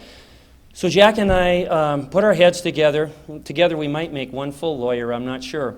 And we sent out an open-ended questionnaire. It wasn't a survey, anything like Paul will talk about with you. Wasn't based on randomness or statistical sampling techniques. It was just an open-ended questionnaire, key informant questionnaire. I think we agreed on the nomenclature. And we sent it, we relied on an old friend of business, actually, networking. We sent it to many persons in this room who in turn sent it on to different member companies and their organizations. And we asked a very simple question: how can, basically, you business persons and your accountants and your lawyers, what do you think we could do in Montana to make it more open for business? We all agree that we are open for business. We've never seen a state that advertises that it's not. But what can we do to make ourselves more open for business? And the questionnaire results came back, and we grouped them into three main categories. Certainly the 800-pound gorilla was tax issues, and all of you in the room probably know more about tax issues than me. Certainly we had a number of respondents express concern about the lack of a sales tax, about the relatively high income tax and property tax rates. And basically, Paul told us to ignore that last winter since neither one of us is a tax expert, and we did, and I'm going to ignore that today. That certainly doesn't mean I'm an expert on the next two bullets, employment issues and environment and resource development issues. But those were probably the two 400-pound gorillas. And under employment issues, there's four sub-issues that I'm going to talk about briefly today. And then under the environment and resource development, there's one sub-issue, which is essentially the constitutional protection that's afforded our pristine environment here in Montana. And so under the employment issues, there's four categories of respondent concerns. And just flipping right through things, this was back in 2004, and I checked about 6 weeks ago, and it really hadn't been updated. It might be updated now. I doubt there's substantial change, but major questionnaire response item was the relatively high workers' comp premium rates assessed against Montana businesses. And our respondents did not point to the problem, they did not point to the solution, they merely pointed to the symptom, relatively high workers' comp rates. Our respondents expressed concern that both the judiciary and the governor's office should really be concerned about workers' comp rates because it starts to beg the question of how long we can remain open for business. You can see from the little chart there that California ranks number one in terms of workers' comp premium rates. No real surprise there. I mentioned arguably they're the most business unfriendly state in the West. Montana came in at 8. Idaho and South Dakota, two of our states of envy, came in relatively low, 34 and 41. And then North Dakota came in at 51. Of course, this is all 50 states plus D.C. And North Dakota's low ranking is troubling, at least to Jack and me, from a number of perspectives. First of all, a few respondents had mentioned different businesses they were aware of over there in eastern Montana that had jumped the border into North Dakota solely because of this issue, high workers' comp rates. Second, a ranking of 51 out of 51 suggests that perhaps businesses aren't doing enough to protect the injured worker. Just as a relatively high rate may suggest an unreasonable burden being placed on the employer, a low ranking such as that might suggest that workers are being treated unfairly. Now, workers' comp, as you all know, is really tricky because you have to balance the benefits to the injured worker with the insurance premium cost to the employer and prevent abuse by either party. We know that this is an issue the state fund's looking at. Actually, since last winter, Jack and I have both gotten some calls from Helena. It's certainly not an easy fix, but again, respondents expressed concern, major questionnaire response item, and they were hopeful that there can be some moderation injected into the equation that all sides can work toward a solution. Second major questionnaire response item. See, my Irish Catholic heritage, my dear mother is in Missoula right now doing laps around the rosary beads, making sure that none of the butte rats are in here right now, as we talk about right to work. We survived Butte, but it was by the skin on our chinny chin chins. Right to work is probably one of the most divisive issues that can be addressed in the political arena. And just to show you how polarizing the issue can be, Jack actually did not want to talk about it during our presentation because he joined a union right after high school and started doing construction, which paid for a lot of his college tuition. And he said that union membership helped provide him with some stable wages. It's a real polarizing issue. I think probably a good place to start is to look at Idaho, one of our states of envy's statute, which is called Freedom of Choice Guaranteed. And it says no worker shall be required to become a member of or to pay dues to a labor union. And that's really what we mean by right to work. It's basically in a right to work state, laws prohibit making membership or financial support of a union a condition of employment. Okay? In other words, workers are protected against a provision that requires them to join or financially support a union. Montana is a non-right to work state. And the effect of right to work laws are generally twofold. Number one, by definition, financially weaker unions generally result because workers are free to choose whether to join. And number two, some workers end up getting a free ride. So both sides in the issue plead equity.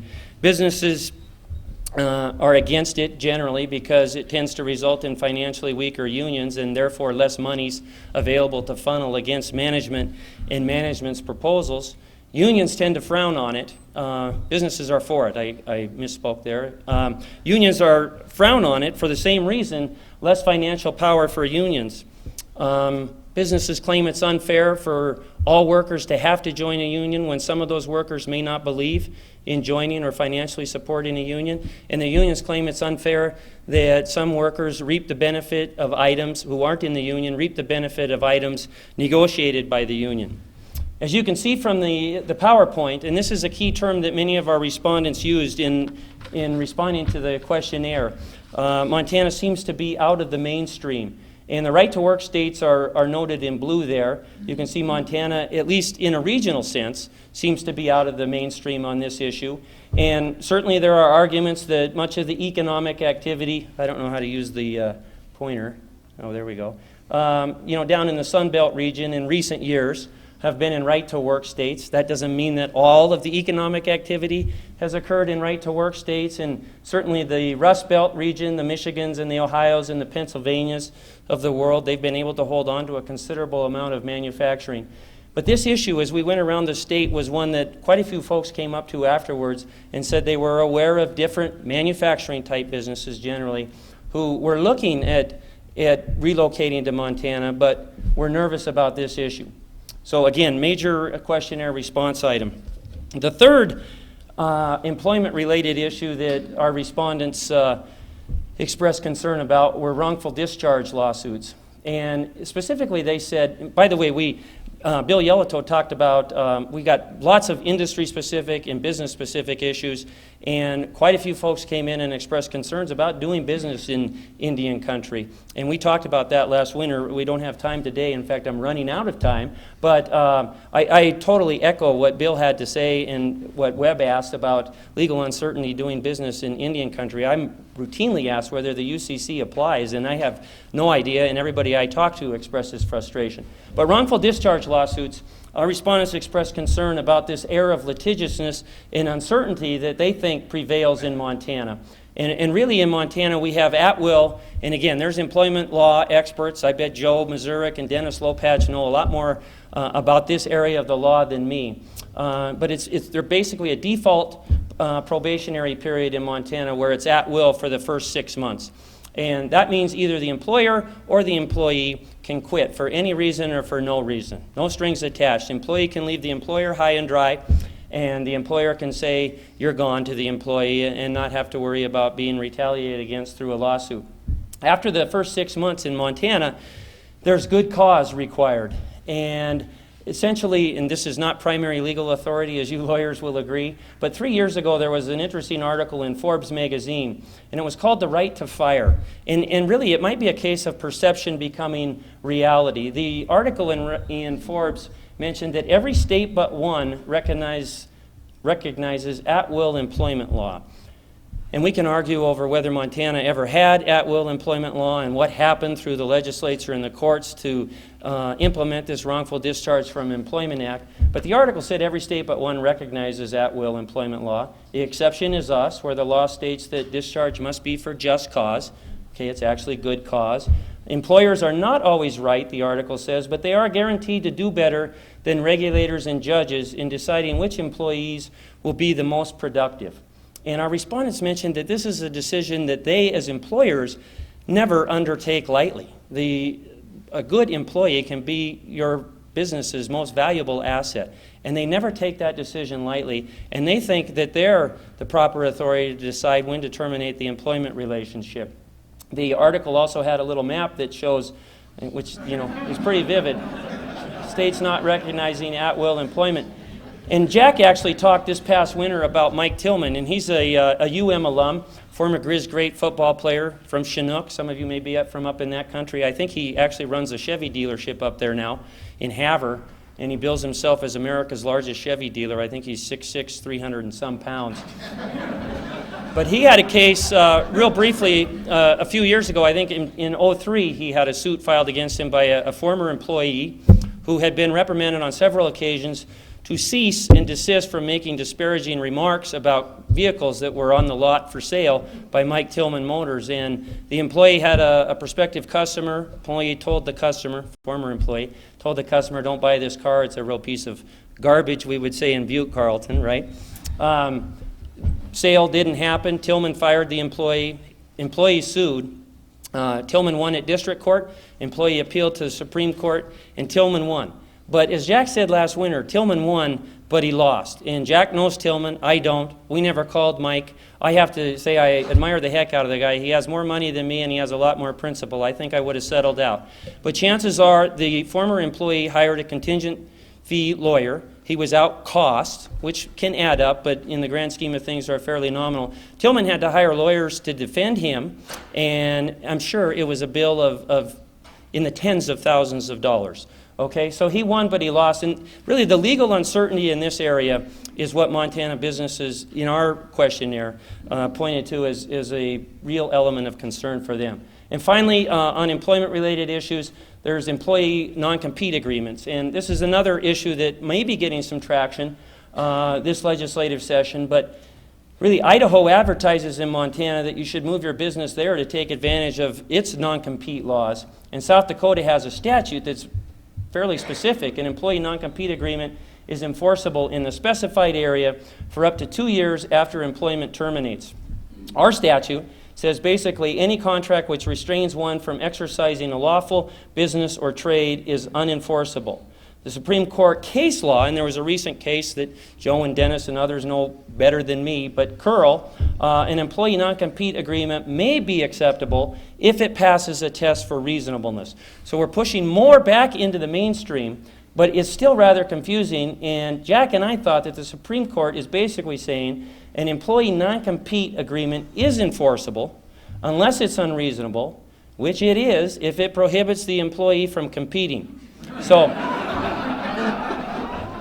it's great being in those protected towers of academia. I never have to worry about running into a Supreme Court justice. Okay, finally, and I know, Miles, how am I doing? I'll finish up in a couple minutes. The last, the other 400-pound gorilla was the environment and resource development. And, again, this is another issue that it's easy to see both sides of the argument. And it really centers around Montana and its pristine environment, which good Dr. Grimm took care of for Montana Power for years and years. You're going to hear Paul talk about how important the natural resources industry is to Montana's economy. And a fair question then seems to be, can we grow the natural resources industry? All of us, I think, would agree that environmental protection is a positive and necessary thing. It's really like so many things that we teach the students over there. It comes down to this Goldilocks principle and determining the amount of environmental protection, in this case, this just right, is really where it gets sticky. And so you basically have environmental protection and how it's accomplished. Essentially, all states have the environment protected by legislative statutes, okay? There's statutes, there's rules, there's regulations. Permits are issued by the appropriate agencies. That's all on the left side, all 50 states essentially in the same bucket. And the courts in those different states are left to enforce the statutes and regulations and making sure that the projects meet the requirements of those statutes and regulations. On the right side, again, qualitative analysis. I'm no scientist. We didn't do a quantitative analysis, but we thought there's a handful or two of states that have the environment also protected by what we called very strong constitutional language. And arguably Montana and Hawaii rank right up at the top of this list. And in those states, it's kind of like double mint gum. Right? You've got this double layer of protection where you still have to meet the thresholds on the left with oversight by the courts, but you have not only the projects meeting the requirements, but the requirements making sure that they meet, per the Supreme Court in its view, the constitutional standards. So our respondents expressed concern about the constitutional protection that's afforded our environment. They agreed it's important. They're not against protecting the environment, but they think that it really may impede economic growth. And somebody talked this morning about, maybe it was Webb, about it's a three-pronged analysis, really. It's starting up businesses, it's growing existing businesses, and it's attracting in other businesses. And just so, you know, for everyone's edification, the language in the Constitution in Montana is all persons are born free and have certain inalienable rights. They include the right to a clean and healthful environment. It goes on to provide in a different section that the legislature, which of course meets in a month, shall provide adequate remedies for the protection of the environmental life support system from degradation and provide adequate remedies to prevent unreasonable depletion and degradation of natural resources. Now, this language is confusing. Many things are confusing to me. But does that mean that it seeks to prevent any degradation or only unreasonable degradation? And arguably, any business subjects the environment to some degradation. The Supreme Court has at least 3 cases before it right now under these clauses, and there's all kinds of examples. Jack has a place at Swan Lake, and there's the Kootenai Lodge that's proposed up there.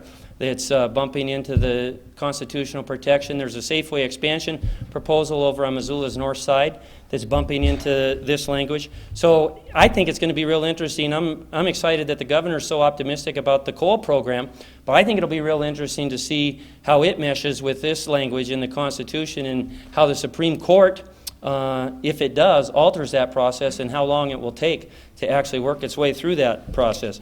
Okay, I know I'm running out of time, but I guess in summary, Jack and I, this open-ended questionnaire that really asked business persons what we could do to make Montana more open for business was really enlightening to us. And certainly if there's any kind of kill the messenger mentality out there, find me at the reception and I'll make sure to give you Jack's contact information. But I do want to say before, I'm reminded now of Conrad Burns' immortal words that to be talked to death is a terrible, terrible death. And I'm going to turn it over. I think Miles is going to have Paul come up. But I do want all of you out there who have listened to Paul before, I'm really envious of him because pound for pound, I'd put him up against anybody in our business school. He's one of the more intelligent persons I've ever met in my life. And he's extremely articulate and he's succinct and concise. But it goes without saying, I think, that we look for some people over there in our business school who walk with a certain amount of swagger, and Paul fits that bill to a T. I don't know if any of you know, but he has a real affection for flying. And about 5 years ago, I was talking to his colleagues.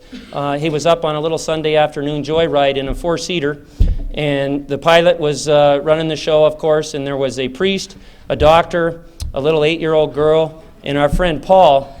And the plane suddenly developed some engine trouble, and the pilot couldn't rectify things. He finally hollered back to the 4 passengers, "You better grab a parachute and jump," and the pilot hit eject and parachuted to safety. The doctor, of course, grabbed the first parachute and said, "I'm a doctor, I save lives, so I must live," and he jumped. Paul grabbed the second parachute and said, "I'm an economist." No offense, Wendy or Miles. "I'm an economist, and economists are the smartest people in the world. and I must live. And he jumped. And that left the little girl and the priest looked at the little girl. He said, "My daughter, I've lived a long and full life. You take the last parachute and live in peace." And she looked at the priest and she said, "Not to worry, Father. The smartest man in the world just took off with my parachute." My backpack. I can't even tell a joke. Thanks.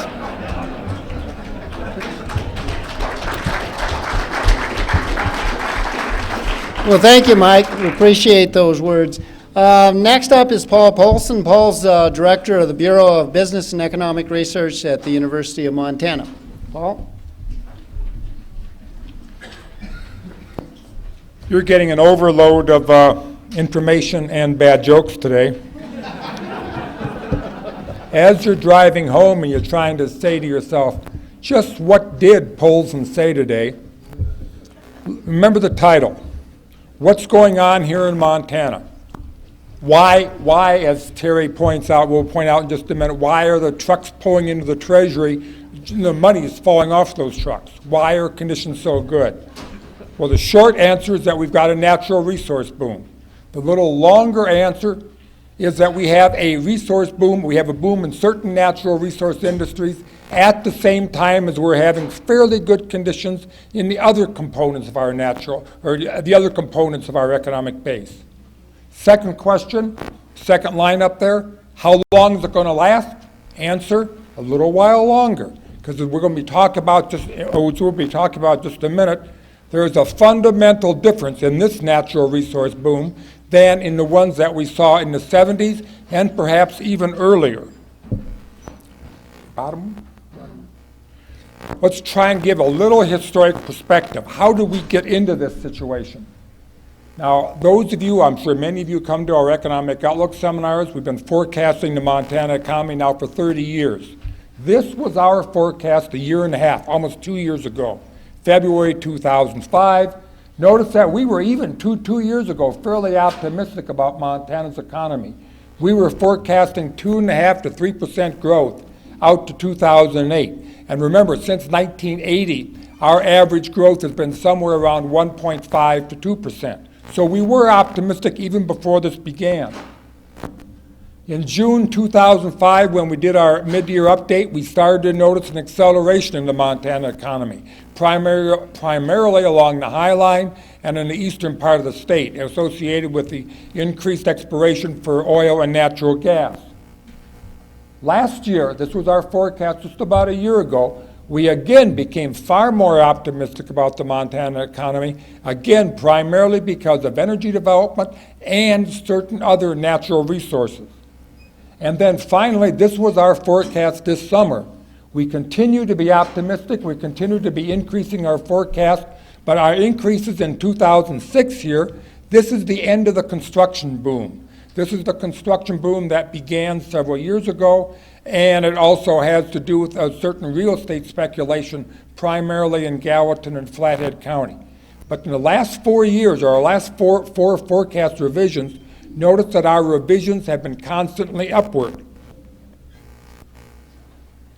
Now, how did this come about?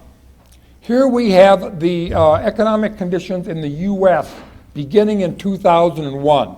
And notice that I've outlined the two important economic dates here, at least in this century. April 1st, 2001, September 11th. April 1st is important because that's the onset. That's the official beginning of the last recession. 9/11, well, you can see what 9/11 did to the U.S. economy. It turned an otherwise short, mild recession into a much deeper, much longer recession. Here we have the Montana's economic performance during the same time period. Notice that since 2000, we have been consistently above the national average.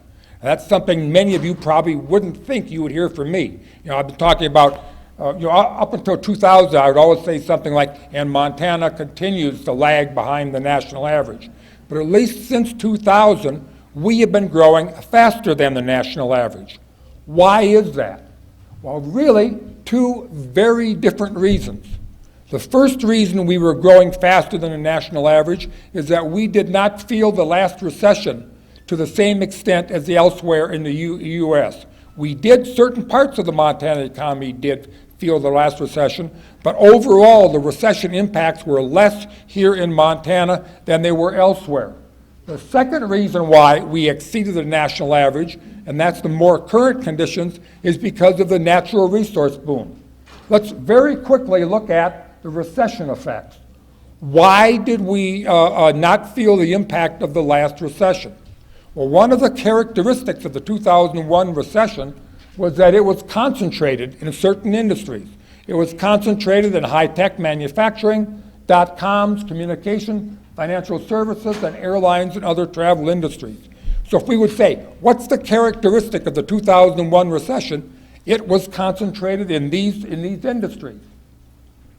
Well, what are the big gorillas in terms of the Montana economy?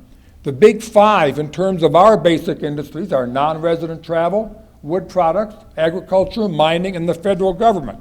So why didn't we feel the impact, or why did we feel less of the impact of the last recession? The answer is very simple. The industries that were most impacted by that recession are not very important in Montana.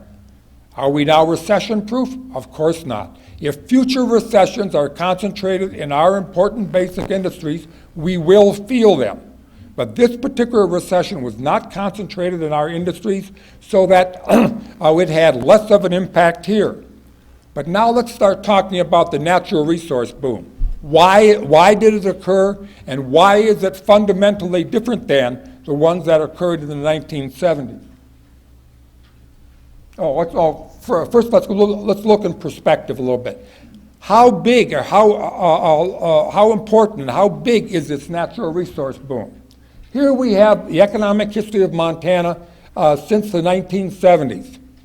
Let's use a standard of 4% real growth. And if we look at 4% real growth, we can see there are only about 11 years in the last 30 when we exceeded that. It's now 2006, and so we will probably exceed that in 2006. And you can see that already we have had 4 straight years of 4% real growth or better. How does that compare to past resource booms? Well, here we have the 1970s. Notice that in the 1970s we had faster growth for certain years, but for shorter periods. So as we'll come back and look at this more, the characteristic of this resource boom is that it appears like it's going to last longer, but the growth rates aren't going to be quite as great as they were in the past. Let's look at an even longer perspective. Here we have the last 70 years of economic performance in Montana. Again, you can see our 4 years of 4% real growth out there in 2000, 2006. You can see the 1970s. When was our last period of major resource development? That was in the late 40s and early 50s. So already, this natural resource boom is in the record books. It's already in the same character. It's already in the record books compared to the ones we've had in the past. Now, some people, I think, are afraid of natural resource booms. They have a lot of bad reputation. Let's look a little bit at some of the characteristics of what's happened over the last 40 years. If we look at the period from 1940 to 1970, the average growth rate of the Montana economy was about 3.6% per year. From 1971 to 2005, the average growth rate was about 2.8% per year. So what has happened is that we now have, in the last 30 years, we have experienced a lower average growth rate than we did in the previous 30 years. We can also measure the variability. This is called the standard deviation. When we look at the earlier period, we see that we had a 3.6% average growth rate with a standard error of 2.8%. In the last 30 years, we've had a lower rate of growth with greater variability. So in some sense, we've actually got the worst of both worlds. We got slower growth in the Montana economy recently with more variation. So so in a certain extent, I think natural resource booms have gotten a short shrift. If we look at the historic records, we see that our 30-year period there, earlier period, we actually had faster growth and less variability. Now, why are we experiencing this natural resource boom? Well, the big news, of course, has been the increase in the price of oil. But I think what many people forget is that not only has the price of oil gone up, but the price of other commodities has gone up too. Copper, lead, zinc. Now this is what was occurring up until January 1st, 2006. Rapid but relatively orderly increases in energy prices and natural resource prices.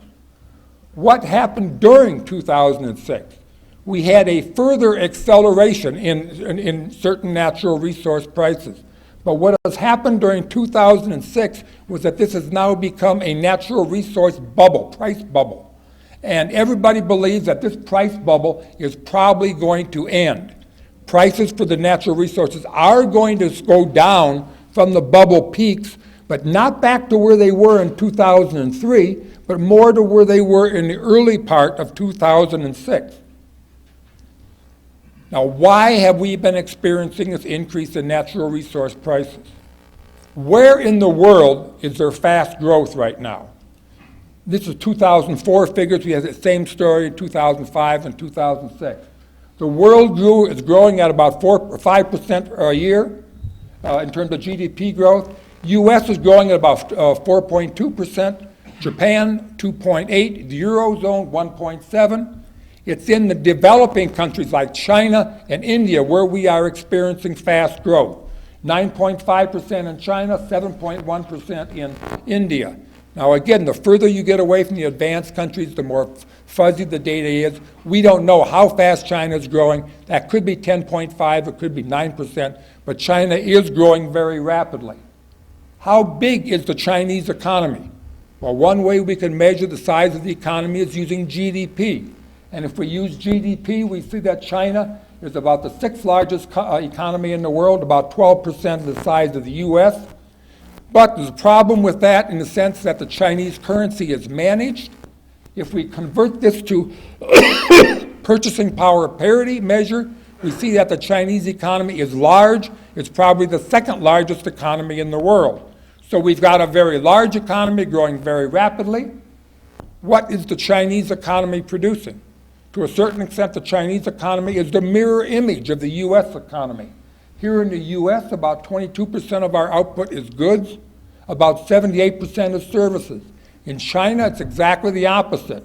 33% services, 66% goods. So we got a very large economy, a very rapidly growing economy, an economy primarily producing manufactured goods. What are the inputs into manufacturing? Energy and commodities. So obviously China is now a dominant player in terms of the world metal markets. You can see it's number 1 or number 2 in terms of things that we produce: copper, zinc, aluminum, and nickel. What's going to happen to commodity prices? Now, as I said earlier, the distinguishing feature of 2006 was this commodity price boom, this bubble. And this is what Scotiabank was forecasting on January 1st of this year, before that bubble took effect. This is their current forecast. Notice that they are forecasting declines in commodity prices from these bubble peaks, but still way above what they were in 2000. So in fact, what's going to happen is that these bubble prices are going to come down, but still well above their historic levels. I've been very optimistic about energy and about commodities. There's one more area that we can be optimistic about, is that's coal. We don't have time to talk about it, but there are 2 components of Montana coal demand, both of which look good. One is the traditional use of Montana coal for electrical generation, and the other is the governor's proposal for non-traditional uses of Montana coal in terms of converting it to diesel oil and something else. Anyway, but it's important to remember that both of these have optimistic outlooks. There will be increased demand for coal for electrical generation and for these other non-traditional uses. So what's our summary? The trend in Montana's economy, the trend in commodity prices, is likely to be around for a little while longer. Why is that? It is fundamentally different than the price spikes we experienced in the 1970s. Why did oil prices go up in the 1970s? It's because OPEC shut off the supply of oil, price of oil went up.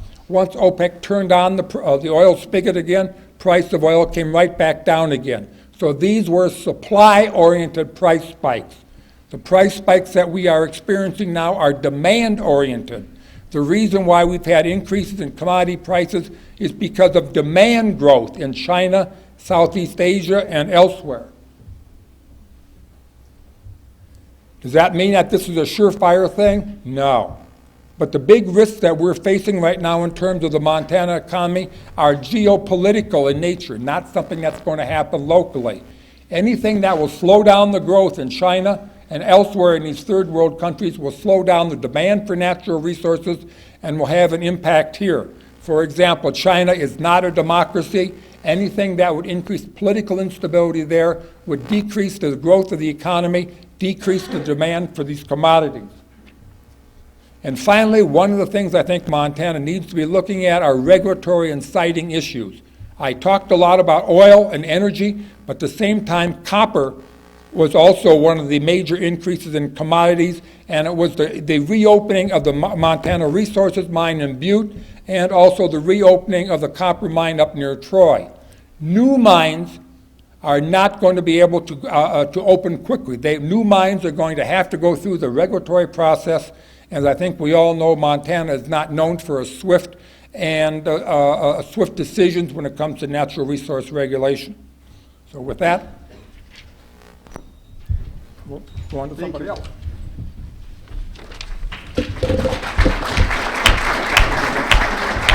Thank you. Thank you, Paul. We'll move right along with Terry Johnson. Terry Johnson is the Principal Physical Analyst for the Legislative Physical Division in Montana State Government. Terry, I'll turn it over to you. Thank you, Miles, for the introduction. The presentation that I'm going to talk about is the State General Fund. I'm going to take a look back in terms of what's happened with general fund revenues, and then also take a look ahead into the future for the next biennium. In terms of my presentation, first thing I'm going to take a look at is general fund revenue trends.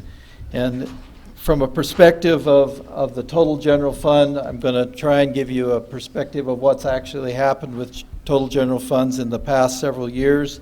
Then in addition to that, I'll take a focus in on individual income tax, corporation income taxes, and oil and gas production taxes.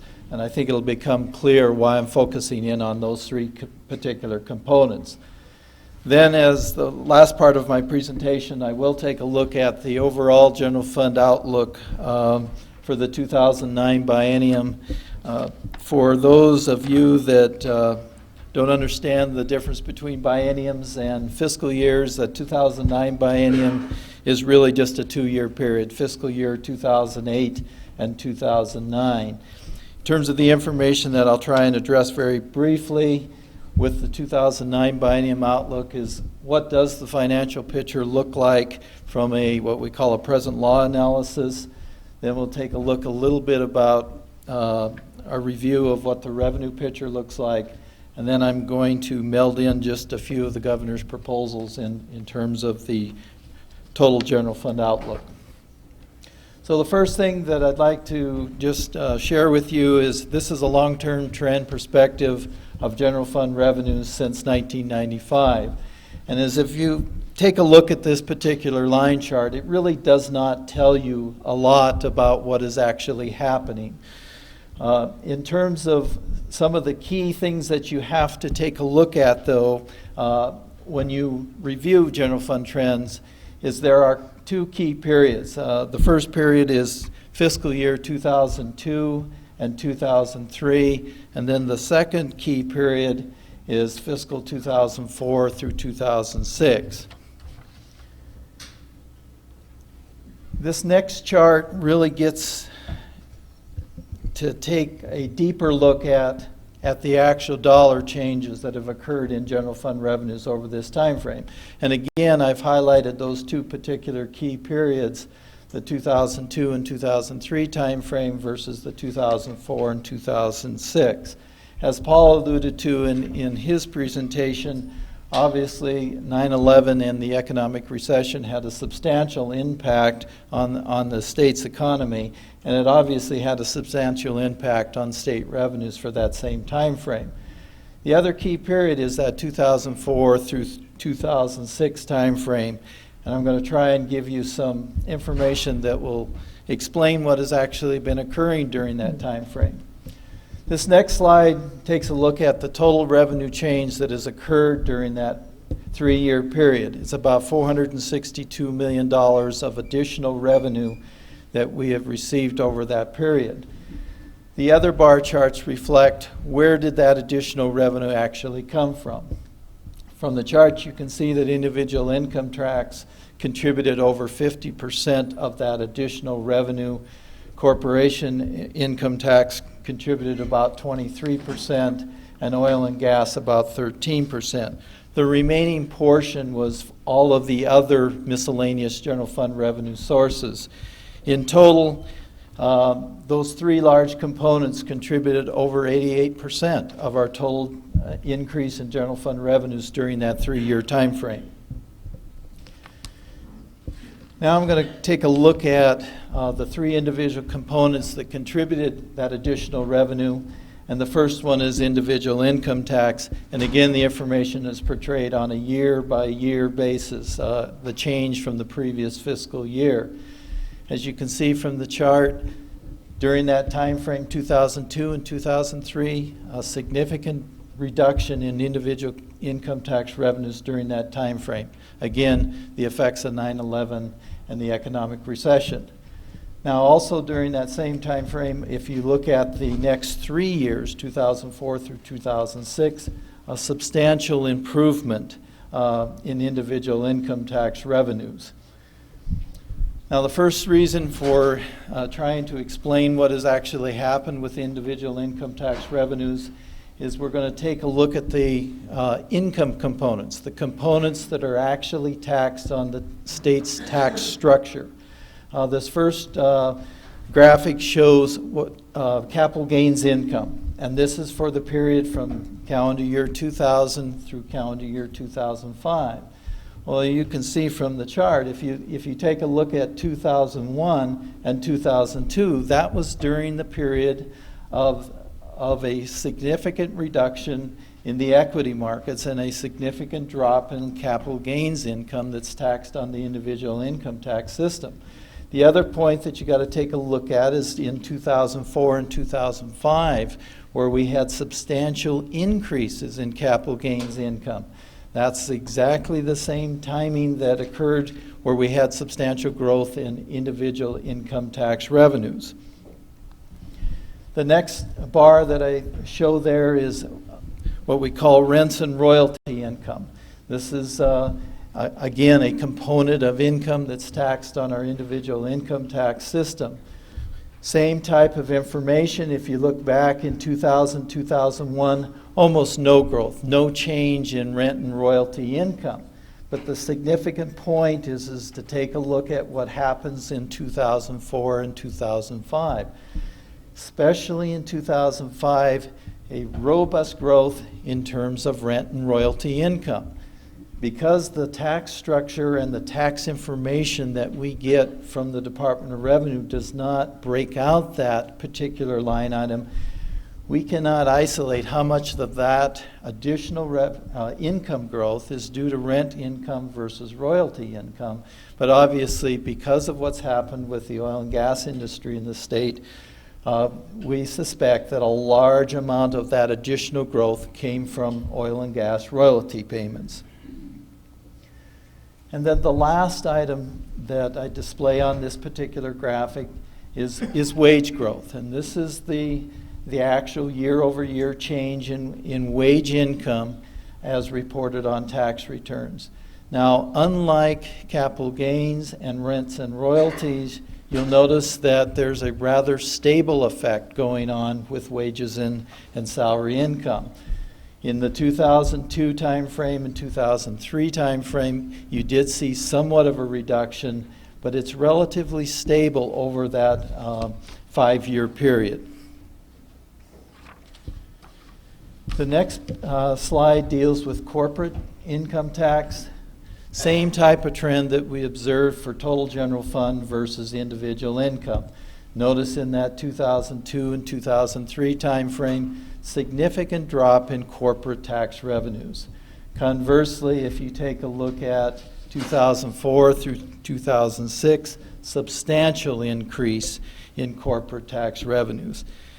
Just to give you somewhat of a perspective of the effect of corporation tax revenues, if you go back and take a look at our actual fiscal year collections, in fiscal year 2002, I believe it is, we received about $44 million in corporate income taxes.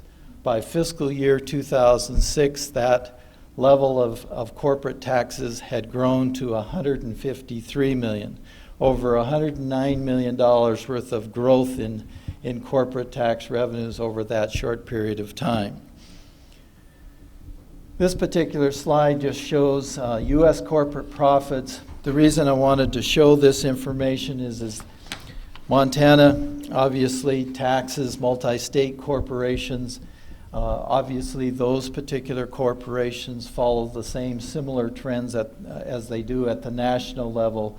This does give you an indication of what has actually happened with corporate profits. Significant downturn in the 2000 through 2003 timeframe, significant upturns starting in 2003, 4, and 5. Oil and gas production is the third component. Now, unlike individual and corp tax, there is a slight difference with oil and gas revenues. You'll notice in 2002, pretty substantial drop in actual general fund revenues.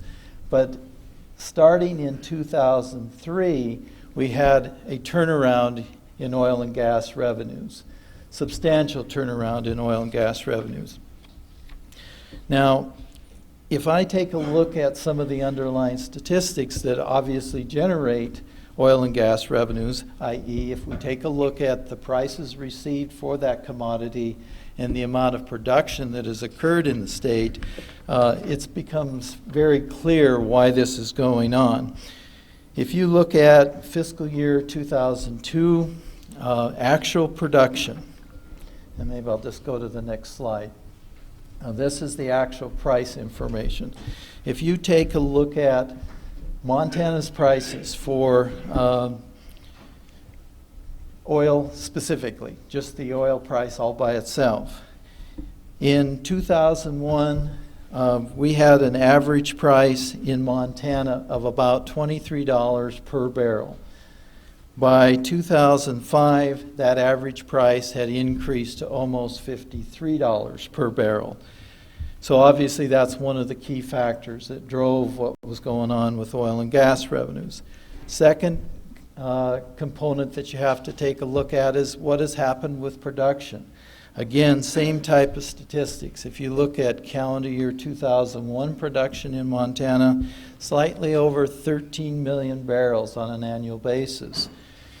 By 2005, that production has grown to over $32 million, or 32 million barrels. Substantial increases not only in production but also in prices. Now, the next portion of my presentation really takes a look at the overall financial picture for the general fund account for the 2009 biennium. And again, that's the 2-year period, fiscal 2008 and 2009.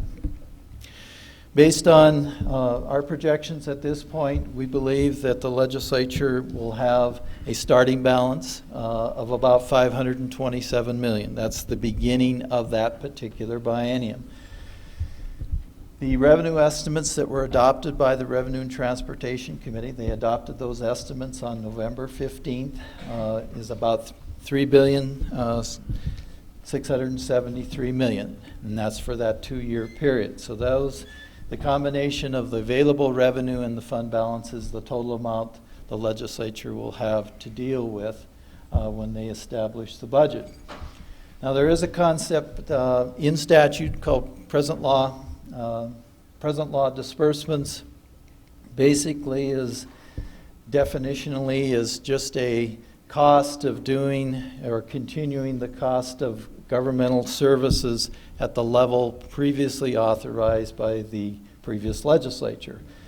So our staff does an analysis of that present law cost, and based on that analysis has come up with a cost of about $3.2 billion. So in other words, if you were to take the level of services that was authorized by the last legislature, cost that out for the 2009 biennium, that's what it would cost you. And if the legislature were to fund that with the existing current law revenue estimates, the legislature would have about $986 million left at the end of the biennium. Now, obviously, there are a number of proposals that the governor is talking about and is included in his executive budget.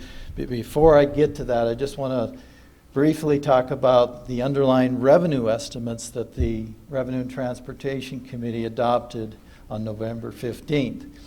That particular committee is authorized by statute to develop revenue estimates that are to be used by the next legislature. They establish an estimate for the current fiscal year that we're in, fiscal year 2007, and they also establish an estimate for the next 2-year period. Based on their work, they're projecting that revenues will grow by about $200 million from the 2007 to the 2009 biennium. And down at the bottom, you can see where the growth is anticipated. And obviously, the largest area of growth is going to come from individual and corporate income taxes. This particular slide, I just wanted to briefly show you that from a standpoint of our total general fund revenue that was adopted by the committee, about 60% of our total general fund revenue comes from individual, corporate, and natural resource taxes. And then there's another 11% that comes from property taxes. So between those four components, about 70% of our total general fund revenue comes from those components. So now, from a standpoint of the executive budget, and obviously Director Ewer, I'm sure we'll get into a lot more detail, but I just wanted to give you a perspective of what the financial picture looks like. If you start from that $986 million number, which is really, again, the balance based on a present law analysis before any additional proposals are adopted by the legislature. First thing that's included in the executive proposal is what I characterize as revenue enhancements. These are strictly additional audit dollars and also additional revenue from compliance efforts by the Department of Revenue. Then in addition to that, House Bill 2 is what we call the General Appropriations Act that's adopted by the legislature. The executive is proposing an additional $300 million over and above what our staff developed in terms of present law costs. And the way they break that out is there's about another $109 million of additional present law costs and almost $200 million worth of new proposals. In addition to that, the executive proposes about $58 million for a biennium pay plan. There's about $171 million in long-range planning proposals, and then there are about $150 million worth of tax modifications. And those tax modifications include a personal property tax reduction, personal property or property tax rebate program, and a water tax rebate program. Then in addition to that, there's about $129 million that's flagged for retirement systems. The executive budget proposes to increase the emergency statutory appropriation from $16 million to $25 for a total change of $9. There's a number of miscellaneous other types of proposals that almost total $30 million. And then there's the Big Sky Savings Account, in essence, the rainy day fund, which would be about $117 million. Total of all the executive proposals is $889 million. If you subtract that $889 million from the starting point, the present law number, you would have an ending fund balance of about $100 million. The one last point that I would, and I'm going to back up here for a second, that I want to leave you with to think about. When you take a look at state government finances, one of the issues that our office has tried to make a point of for a number of fiscal years here is what we call structural balance. And that is to make sure that when the legislature adopts a budget, they adopt a budget that your ongoing revenues at least equal or exceed your ongoing disbursements. The issue that I think that the legislature will have to deal with this next legislative session is currently, as the budget is proposed, the structural balance is there for this biennium. But the key issue is that you have to take a look at this number right here, the total anticipated revenue growth from 2007 to 2009. Well, that's projected by the Revenue and Transportation Committee to be about $200 million. Now, if you assume that revenue base is going to be similar, not in the 2009 biennium, but take it one biennium beyond that, the 2011 biennium. That means that based on the budget, regardless of how the budget is balanced, you can move things around in the various expenditure categories. But if the legislature adjourns with a projected balance of about $100 million, that means the next legislature is going to have to balance the budget on that $202 million. That's all that will be available for the next legislature, the 2009 legislature.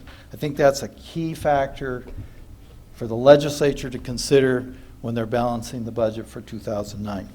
Thank you very much. Thank you, Terry.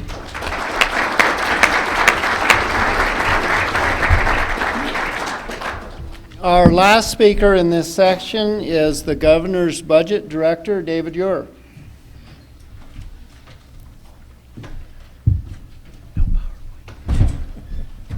Actually, I don't.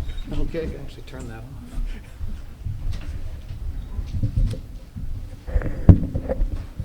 Well, good afternoon, and thank you, Miles. I'm David Ure. I'm the Budget Director for Governor Schweitzer.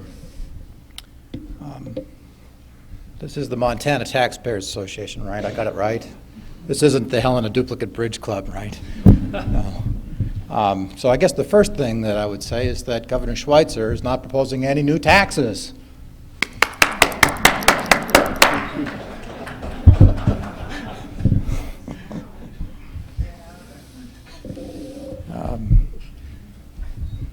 What do we do in government? Well, at the state level, we provide education for our children, and we have public safety, and we have, in this day and age, a safety net. We call it human services. And I think regardless of who the governor is, that's where most of the budget goes. It's been true a long time, and it's true today, and it's going to be true in the future. So I don't think it's too much of a surprise that our budget is predominantly focused on public safety, public education, and human services. You've heard various comments this afternoon about a revenue bubble, a buildup in revenues. And we've been very sensitive about the prospects of that and structuring a budget that we feel will minimize, I can't eliminate it, but we can minimize the prospects of having, say, a special session in '08. How do we do that? How do we suggest it to the legislature? We've done it in at least 3 ways. One, we suggest that the legislature have $100 million in fund balance. 2, we've suggested that we have an absolute spending limitation on ongoing spend of $1.8 billion in FY09. We've suggested an absolute cap on one-time only general fund spending of $500 million.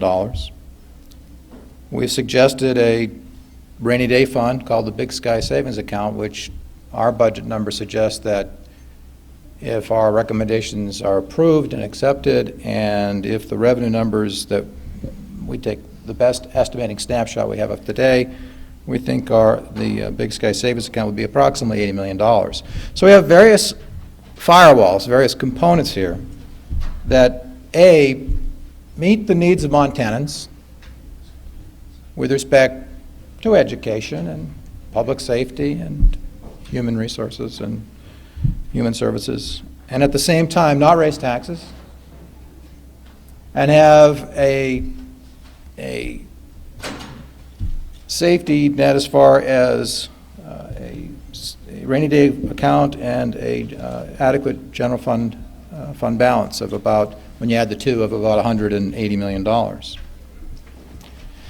Governor Schweitzer also has tax rebate, $100 million for Montana homeowners. He's proposing to suspend the water tax.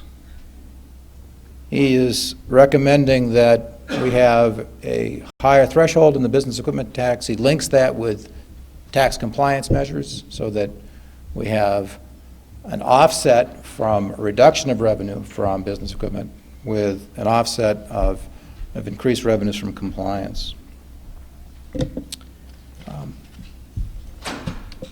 We understand that we're a closely divided state, or we share power closely.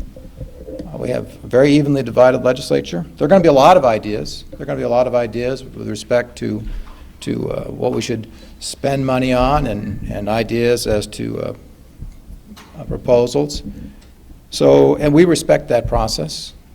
So I would repeat again, what are our general buoys? As I say, I'm kind of a Cape Codder.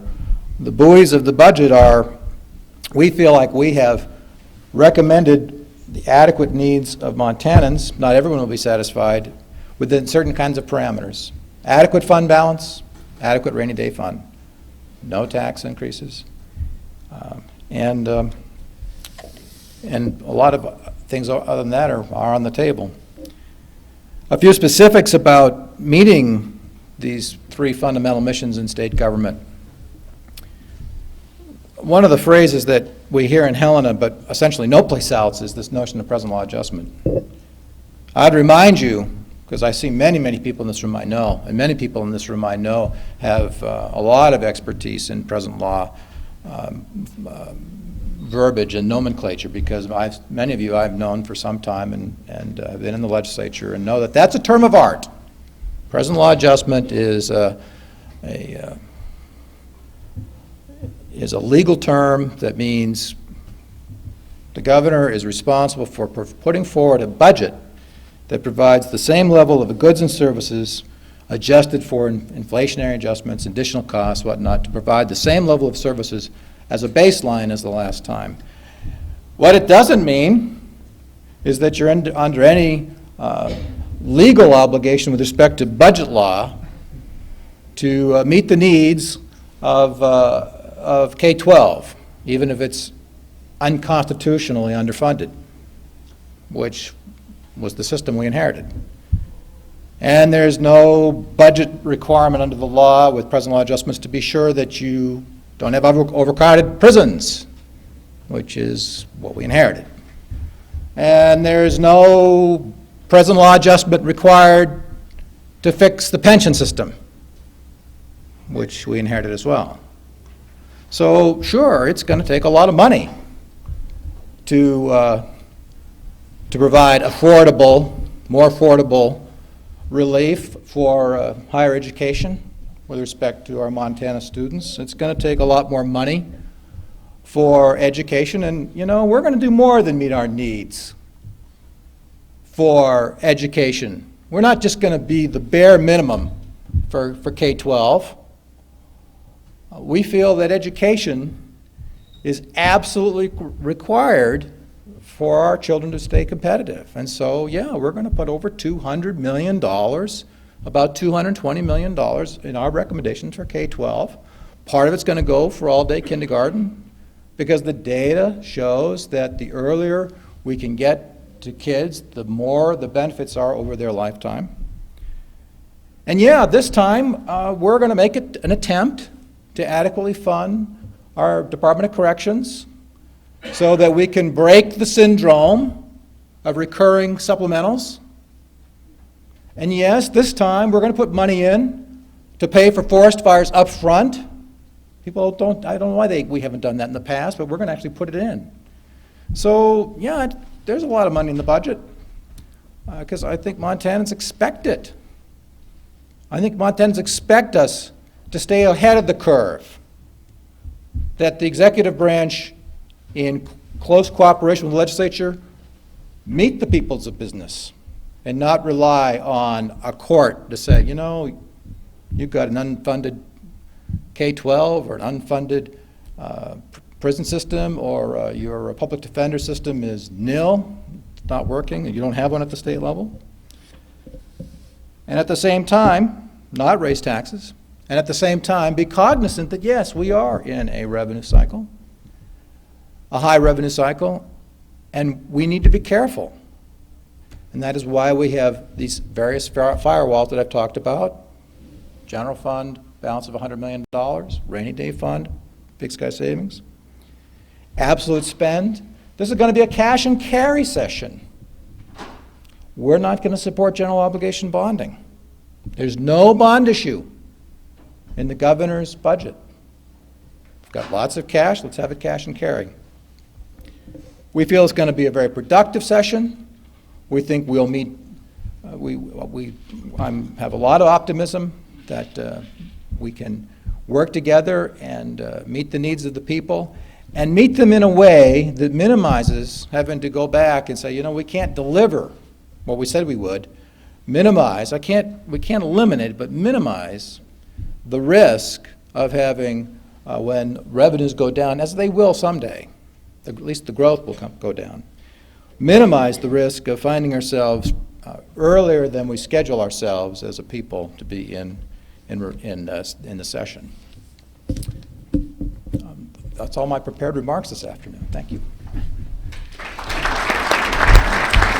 Thank you, Dave. We are running a little bit late. Maybe we could have a couple of questions and then move to our break. Any questions? Oh, good, no questions. Any questions? Yeah.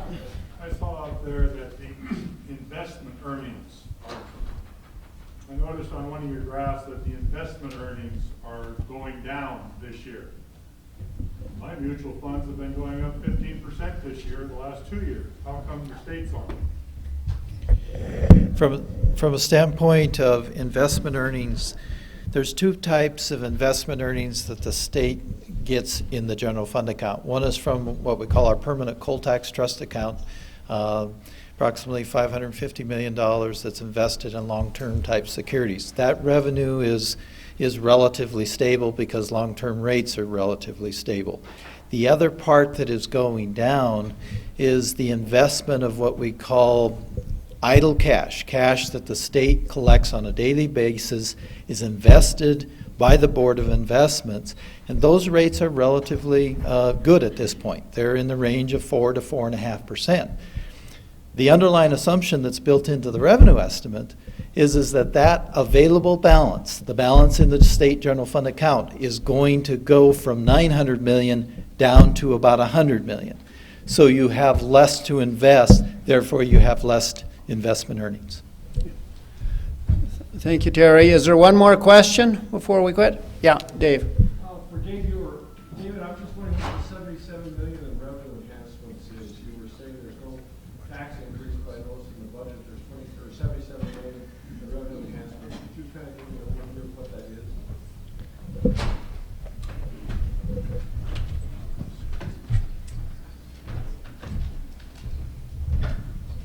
There will be efforts by the Schweitz administration to have stronger compliance, that compliance measures where people should be paying taxes, but from an historic lack of resources in the Department of Revenue and an inability to adequately enforce the law. And those efforts should bring in more monies without raising taxes. Raising compliance for those that should is what we've identified for that area. Thank you, Dave. I think with that, we'll cut it off and go to break. Thank you for your patience.